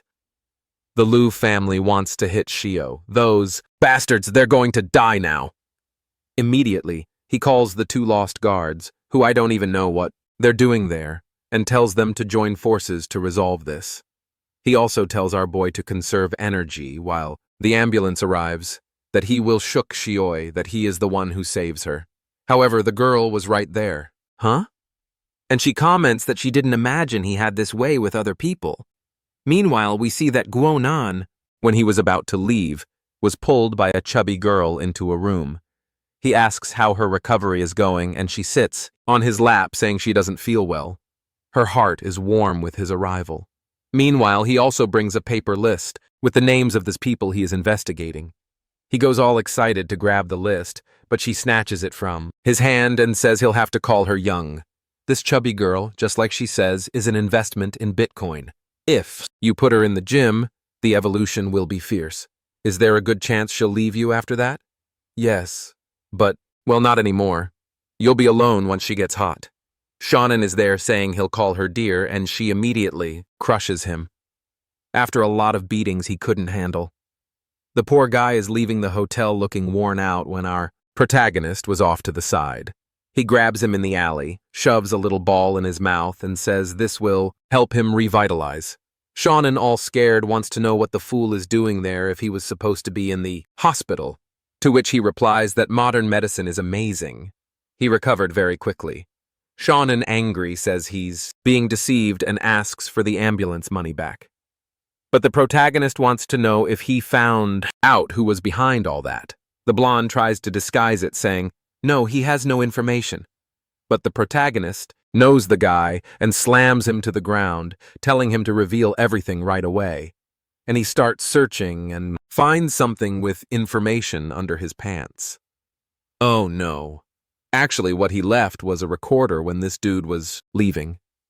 And then he sees that the Bitcoin chubby girl discovered that the one behind everything was Mayok's brother. In other words, the protagonist is in shock that it was that bastard Lin W. Wow, that was almost a plot twist, right? The guy acted nice even though he's always been trash. I really messed up, man. I let myself be fooled.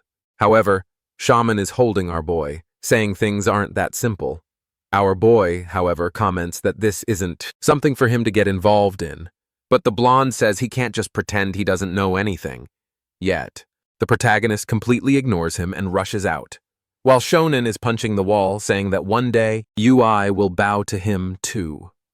Back in the office, the protagonist is hunting for some information. He discovers that Lin Wang caused a huge loss for the company, and that's why he wants to get rid of his sister to use her as a scapegoat. At that moment, she walks in asking why he didn't just call and let her know.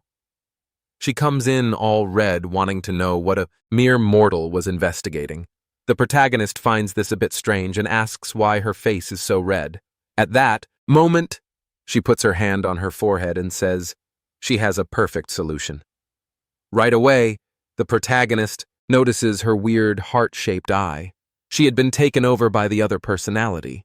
The Suzuki mark even appears on her shoulder. The protagonist is sure of it.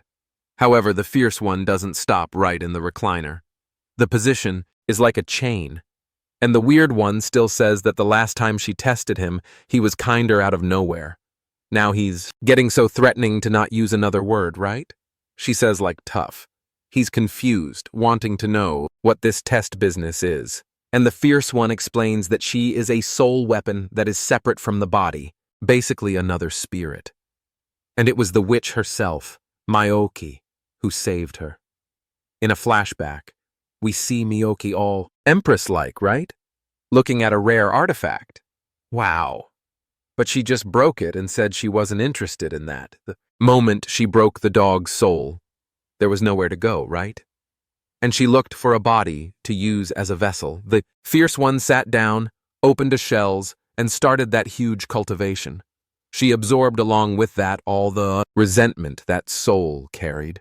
The evil spirit tried to dominate her and said that if she couldn't handle it, she should just give up and surrender. But obviously, right, she survived and ended up managing to use her as a weapon. The protagonist asks if carrying a soul also means carrying emotions. Key, however, just ignores him and holds him, saying they should go somewhere else. Then she shows the ingredients and explains that they are to make the so-called purity pill that will help him. The protagonist replies that he has no idea how to do that, but she takes his hand and says, "It's really easy." The protagonist asks, "What are you doing, woman?" And then her big hand pulls out an alchemy bucket out of nowhere. King hands over the cauldron, explains that with that, he can make the pills by himself. Right away, she tells them to start the process. And sometime later, the protagonist is wondering if it will really be that easy. However, in a fierce one, they're all out of breath, says that one is not enough. He asks if she is exhausted, and she says it's fine, just a little tired. But here she comes with her precise strikes. Out of nowhere, she who was sitting stumbles in his direction, asking for help. The protagonist, however, doesn't care at all, just puts her on the couch and consumes the pill. At that moment, he is enveloped in a strange golden smoke and realizes he is nearing the level of a great master. Now with this, he would finally be able to deal with Louis. The scene shifts to Louis himself, arguing with his uncle about that Dan investment he disapproves of. He's telling his uncle that investing in martial arts is essential for them not to sink. However, the uncle tells him to shut up and warns him that he is still ahead of this family. At that moment, a secretary there says she brought him tea to calm down. He thanks her, takes the tray, but throws something suspicious without the uncle noticing. He hands it to his uncle and asks him to please reconsider the investments. And with that, he leaves the room, obviously thinking that this damn coward only cares about protecting the little he has. When that bastard dies, he will finally bring the Lin family back to glory. Back in the room, Shannon is there to talk to him. He then says he wants to team up with him to take down Louis. However, Lin maintains his facade, saying he likes the kid way a lot, so why would he want to take him down? But Shannon just says he knows everything. They could team up to get rid of that kid soon. The scene shifts back to Zootopia, right? With the bunnies eager to work all day long. Meanwhile, the guy opens the door and says that UI had invaded the place. The henchman just tells him to let him in already while praising Shannon, saying that this plan is really perfect, and let's see if it's really perfect because the protagonist barged in, kicking the door. He immediately comes face to face with the bunny and two lamps coming his way. At that moment, Shannon says that the fool is screwed and warns that they can escape through a secret passage. The lamp tries to shoot, but his weapon looks more like a Nerf gun. The protagonist easily disarms two in a second. Crazy. And at that moment, Shannon gives Lin a hit on the back, fooling even us, right? Lin is all twisted, asking if he has gone crazy, while he grabs something and says he can't stand Louis, but he also can't forgive a bastard like him who wants to harm Mayok. We see the moment he punched the wall, saying he would kill UI. Our protagonist told him to just say what he wanted and ask for help. That's when they devised the plan.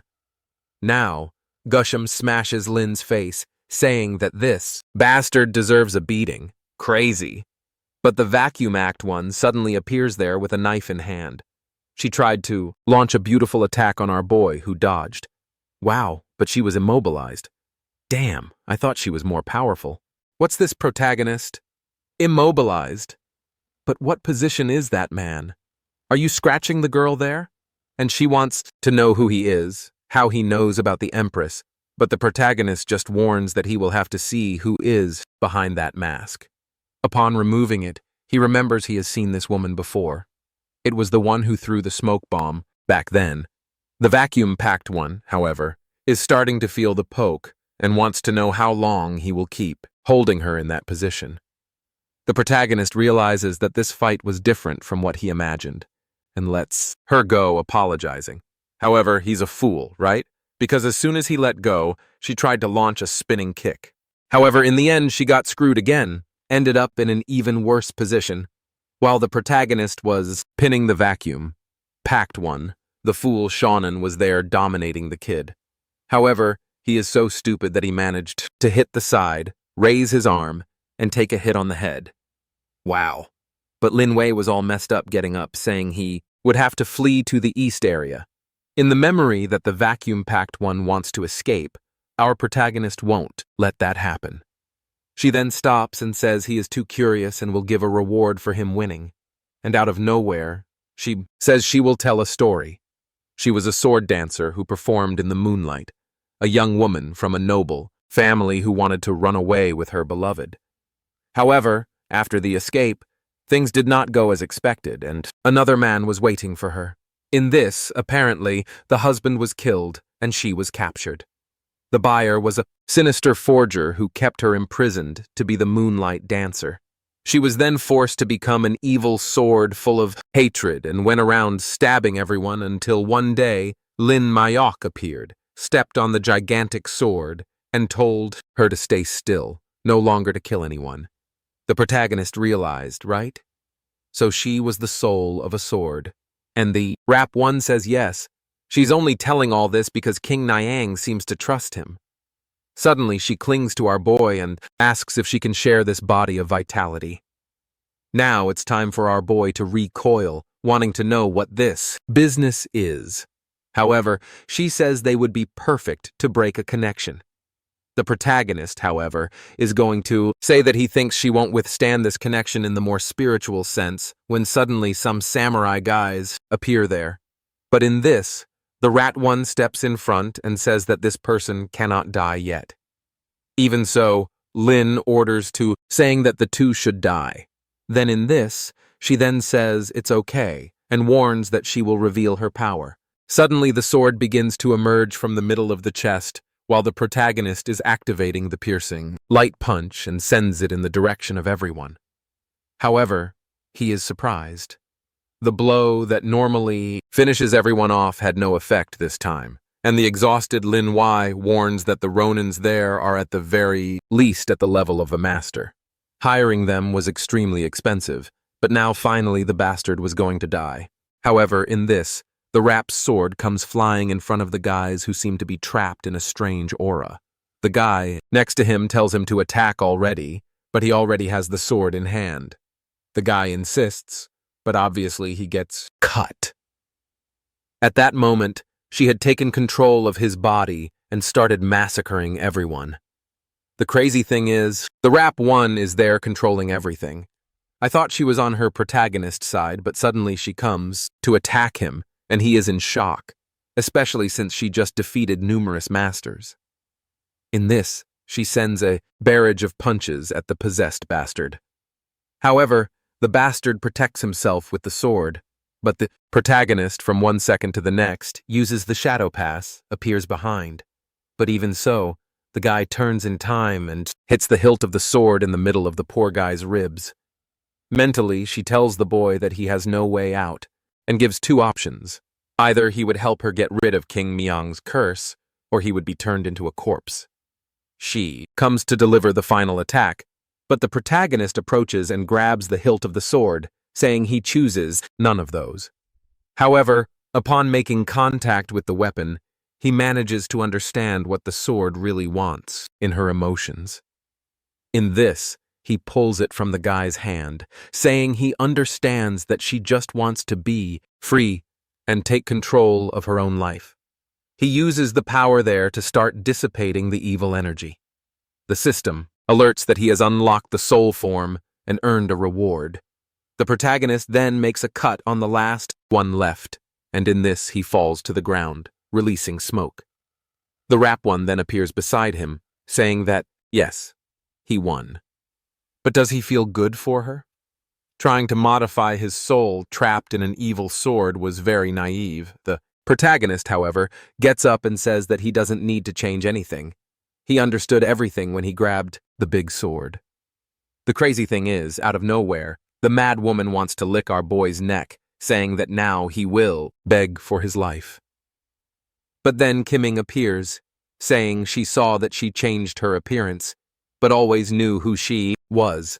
In this, the rap one says she knew she would end up in her hands again. And then Kim calls for her and starts absorbing the woman. Our protagonist is going to say not to do that. But suddenly, wow, everything disperses. The protagonist is a bit confused, wanting to know what kind of nuclear explosion that was. And then Kim Ying says that recovering that soul would restore a bit of vital energy. However, she cannot control this power, and therefore refuses to be dominated by it. That is why from now on the vacuum-wrapped one is free to live as she wishes. However, the purple one warns that she will not thank her for being spared, but rather that she will take everything from her. The boss tells her to try to do whatever she wants, and then the fierce one gets up, runs at our boy, grabs him, and bites him. The Empress didn't imagine that this was what she wanted to take from her. And in this, the two are staring at each other. The protagonist got caught up in the romance. The racked up one says she now understands what she has been feeling for so long. And the boss is all flushed there, right? Asking what she's talking about, while the villain warns that the next step is to do something a little deeper.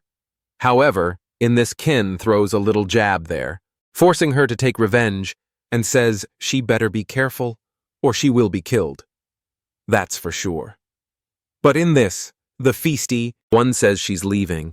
She's eager to live as a human after hundreds of years as a soul, and jumps away saying that the next time they meet, it will be them asking for forgiveness. The protagonist is a bit confused, right? But says that apparently they did not come out losing in this. Maybe he wants to know what that business was about that she mentioned regarding synesthesia. Clearly the boss seems a bit scared. Wow. The Shade's panic has already started. They're all. Oh, it was just a kiss. So why do I feel so weird? That sneaky one. How did she have the courage to steal that kiss? When suddenly Shannon appears there as the head of the family, the guy who was poisoned and needs help. The protagonist is already in the room but says, it's a mediocre poison just like Lynn's plans. It wasn't hard to get rid of. The uncle thanks him and says that if it weren't for the boy, the Lynn family would be lost. The protagonist will explain that it's Lynn Y behind all this. And the boss says that that bastard deserves everything bad that happens to him. That kid was ambitious, but he didn't expect him to try to poison him. He thought this time he could hold him back with the help of the Romans. But who would imagine he even bought those guys? Kaming agrees, saying it's a shame to use the warriors like that in these matters. Indeed, he had crossed the line, and the protagonist already knows that if those guys attacked him there, they must be infiltrated in other parts of the family and society. Someone in another house thanks the master, saying it's thanks to his help that the family is rising again. However, they better not disappoint them. The guy with the cut on his face says he lent the guards for Lynn, and everything will be fine. They don't have to worry. The boss, however, says he needs to take a look at what's happening and activates a pentagram there, a hexog. In the morning, our protagonist and the boss are leaving the Lynn house. He then says that this title she has of Cruel Empress doesn't quite fit. She was a very kind girl, and that's why he wants to know. Right, why in the past did she take that woman's soul? Not to mention that he also saw in the memory that she didn't use that evil sword. What Mio tells is that it would be a shame to depend on an artifact like that. The protagonist says that it really is what he expected from her answer. And in this, he also comments that she's always talking about this so-called kingdom. So Ori now wants to personally visit that place. Strangely, her heart races there, and she is a bit confused as to why. She thinks it's that woman who affects her feelings that is acting somehow. And in this, she says goodbye to our boy, saying she is going to investigate. The protagonist is a bit lost. Meanwhile, Ling is all messed up in an alley. Suddenly, she sees our protagonist and out of nowhere tries to throw a punch. He just steps aside and she falls like an idiot. He wants to know what the girl from the Wang family is doing there in such an accident. Suddenly, she wakes up in the room screaming, Ronins. She wants to know what she's doing there because she was just being chased by them in the city. The protagonist, however, told her to stop making excuses, especially since she attacked him out of nowhere. Meanwhile, the poor girl barely woke up and is being beaten by Sha too. Hold on, girl. No need to hit women like that. Man, the impact was so strong that it even triggered a memory flashback for the girl who remembers everything. She was interrogating a Ronin and asking about the bases and plans when suddenly a reverse scanning spell appeared there to extract information from the guy. She tries to activate the fist technique to break this, but the result is obvious. Back in the room, she says that in this, the Ronin disappeared and she tried to follow. The protagonist realizes that the Wang family is also investigating these guys. But for now, he decides to pretend he knows nothing.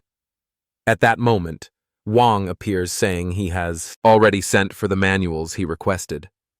The protagonist feels a bit awkward seeing the fierce woman getting up there all messed up. And in that, Sho notices and says that if he wants, she has some even better photos. He feels a bit confused, wanting to know what kind of messed up offer this is. Then he turns to Master Wang, who says he will give Ling to him, but not as his second option. She will have to be his main woman. However, the protagonist completely ignores this and whispers something in the old man's ear, who suddenly tells Sho to go prepare some tea right away. He then asks what this issue with the flaming fist is all about. The protagonist, looking at Ling, says he doesn't know exactly how, but he can perceive the flow of energy. The system explains that since he leveled up, his consciousness has also been increasing. He then tells Ling that the master's fermentation is caused by the way the fist is creating hidden damage. The master is surprised that the boy actually discovered the problem with the technique, but tells our guy that there's no way they can abandon the flaming fist because of this family. But guess he is right. It is a dangerous technique that they even avoid passing on to anyone. The protagonist says that maybe Shia too shouldn't learn this at all. However, the chief insists, saying it would be cowardly, and besides, Xiao herself wouldn't agree. The protagonist then says that maybe the only option is to improve the skill.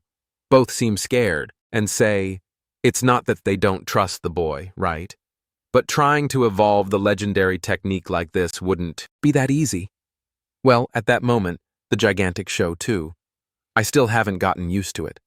Every time I see her, I think the artist got a bit carried away, right? She arrives there carrying a little tea with a curious look. The master then says he will show something to Louis and asks if he can really help. At that moment, a giant red stone appears and he asks what that is. The master explains that it is the martial approval stone which in theory senses the artist's potential. Basically, only those who surpass a certain amount of power can learn the flaming fist. When the master touches it, they both end up in a blue place, and the old man explains that this is his spiritual sea, which is vast like the ocean. Lang also touches it, and it shows that her wave extends for over 1,000 miles. When Shou touches it, they say her talent expands even more than Ling's. She then tells our boy to try. However, when he touches it, nothing seems to be happening until suddenly looking up, they seem to be in some kind of galaxy. The old man knows that this is the so-called star ocean. Even Shou is shocked, wanting to know how this makes no sense. It can be called an ocean if it's in the sky. At that moment, she realizes that the difference between them is already gigantic. What is this, my daughter? She crushes Ling, saying that this makes no sense at all. The protagonist, having shocked all three, even earns a prize there and sits down. Meanwhile, the old man comes to bring the flaming fist technique, saying he now accepts his help. However, this was an essential technique of the family and couldn't be leaked to anyone. The protagonist gives a nod and says it's fine. It even seems like he will pass it on to someone. Then he closes the book and says, that's it. He already understands the technique and can see improvements. He activates the flaming fist, showing that it really was a technique focused on awakening all vital energy. The problem is that there's a thing about causing some damage to the meridian when it is conjured. And the old man tells him that not only that, practicing the flaming fist was also affecting his mind. Even when he didn't want to use the attack, there was a kind of voice forcing him to do so. The girls think the old man is getting serious. However, at that moment, the protagonist already tells them to look. The secret was to release the negative energy in the other hand. While in one hand he has a flaming punch, in the other the so-called reverse energy is flowing out. Shou thinks the technique has changed too much, while the old man says he understands, but mastering the control of two energies like this would be very difficult. However, he sees that Shou was already basically managing it, and she's already praising our boy, saying that she really felt the technique was much more powerful at that moment. Ling, however, is asking the old man what he thinks the people infiltrating the city are looking for. He says that probably what is happening at Lake Lingu is attracting a lot of attention. However, he is too old and doesn't have time to worry about such things. Ling tells the old man to stop pretending. She knows he will do something. He says there's no way to hide anything like this. He will have to take action. Before seeing this technique from Louis, he had given up. But now that he can practice the flame fist again, he will have to act. Meanwhile, at Emerald Peak, the protagonist is throwing things into the trees. The so-called millenard dew that accelerated plant growth. Lately, because his perception has been increasing, He can notice what happens around him without even looking. He decides to lie down there and feel the energy, but suddenly he sits up startled, feeling as if someone is bathing in the lake. From the sound of jingling jewelry, it must be a girl. The rascal thinks it's very dangerous to leave a girl alone in the forest. He will have to go take a look. When he arrives, there's a girl blushing, with a fin in the water. He approaches thinking she is drowning, but if the mermaid drowns, it's over. Then the world ends. Here goes the rascal. He dives in to save her, but then he sees the sliced smile on her face.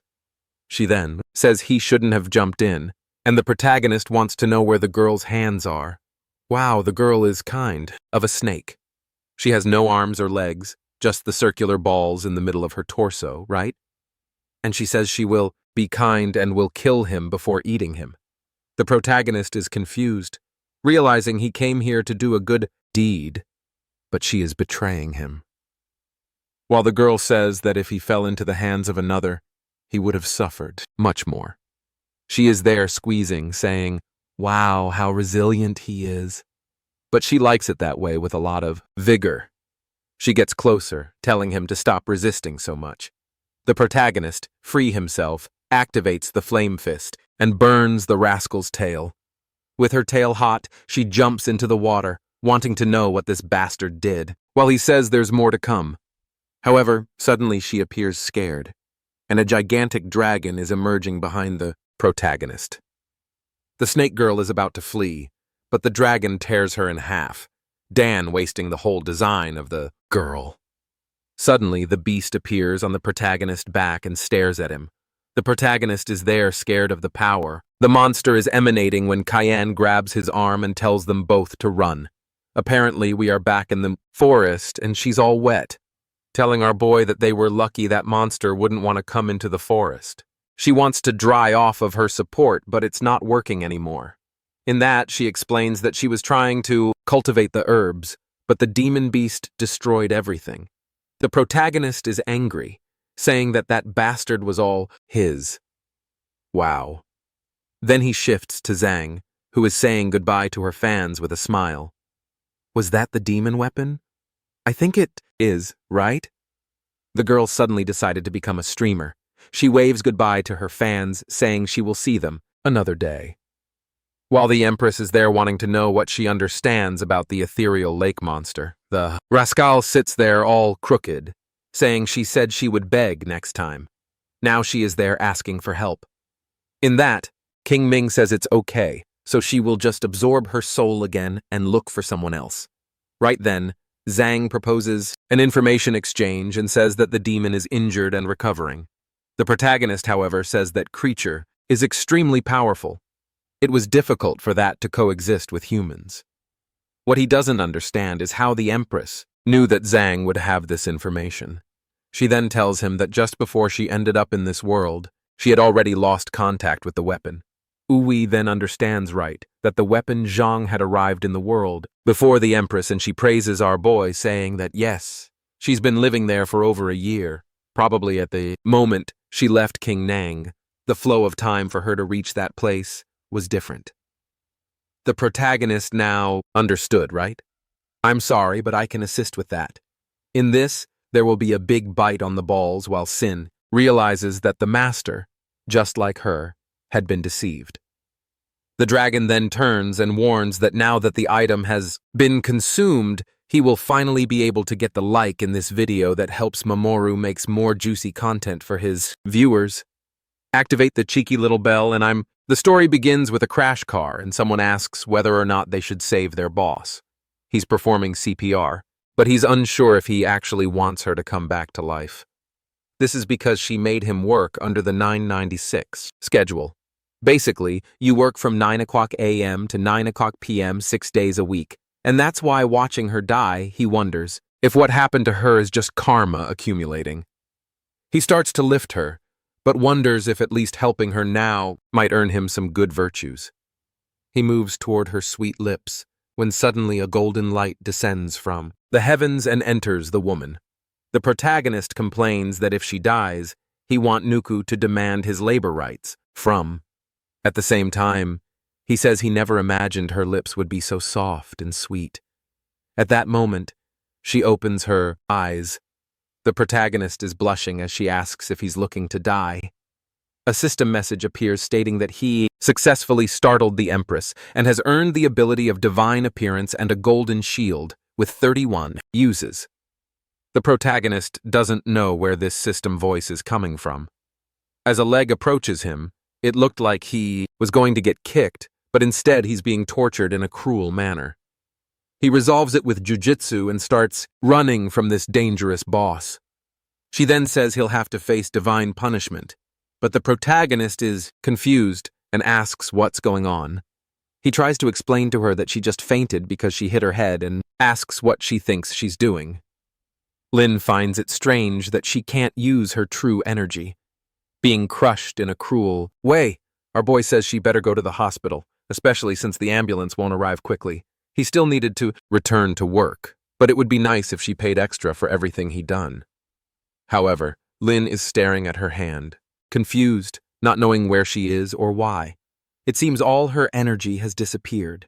Some time passes and we are at the protagonist's home. He was arriving from a tiring day at work and one in the rest.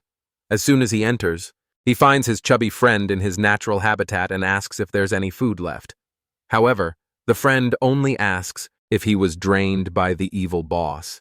But suddenly, his friend seems startled and drops the can he's holding. The protagonist, confused, asks what the problem is. The boss had entered the house and asked if this cage was what he called an apartment. The protagonist wants to know what she's doing there, while the chubby friend says he should give notice before bringing a girl over. However, the boss is confused and says that if he's not careful, he'll suffer.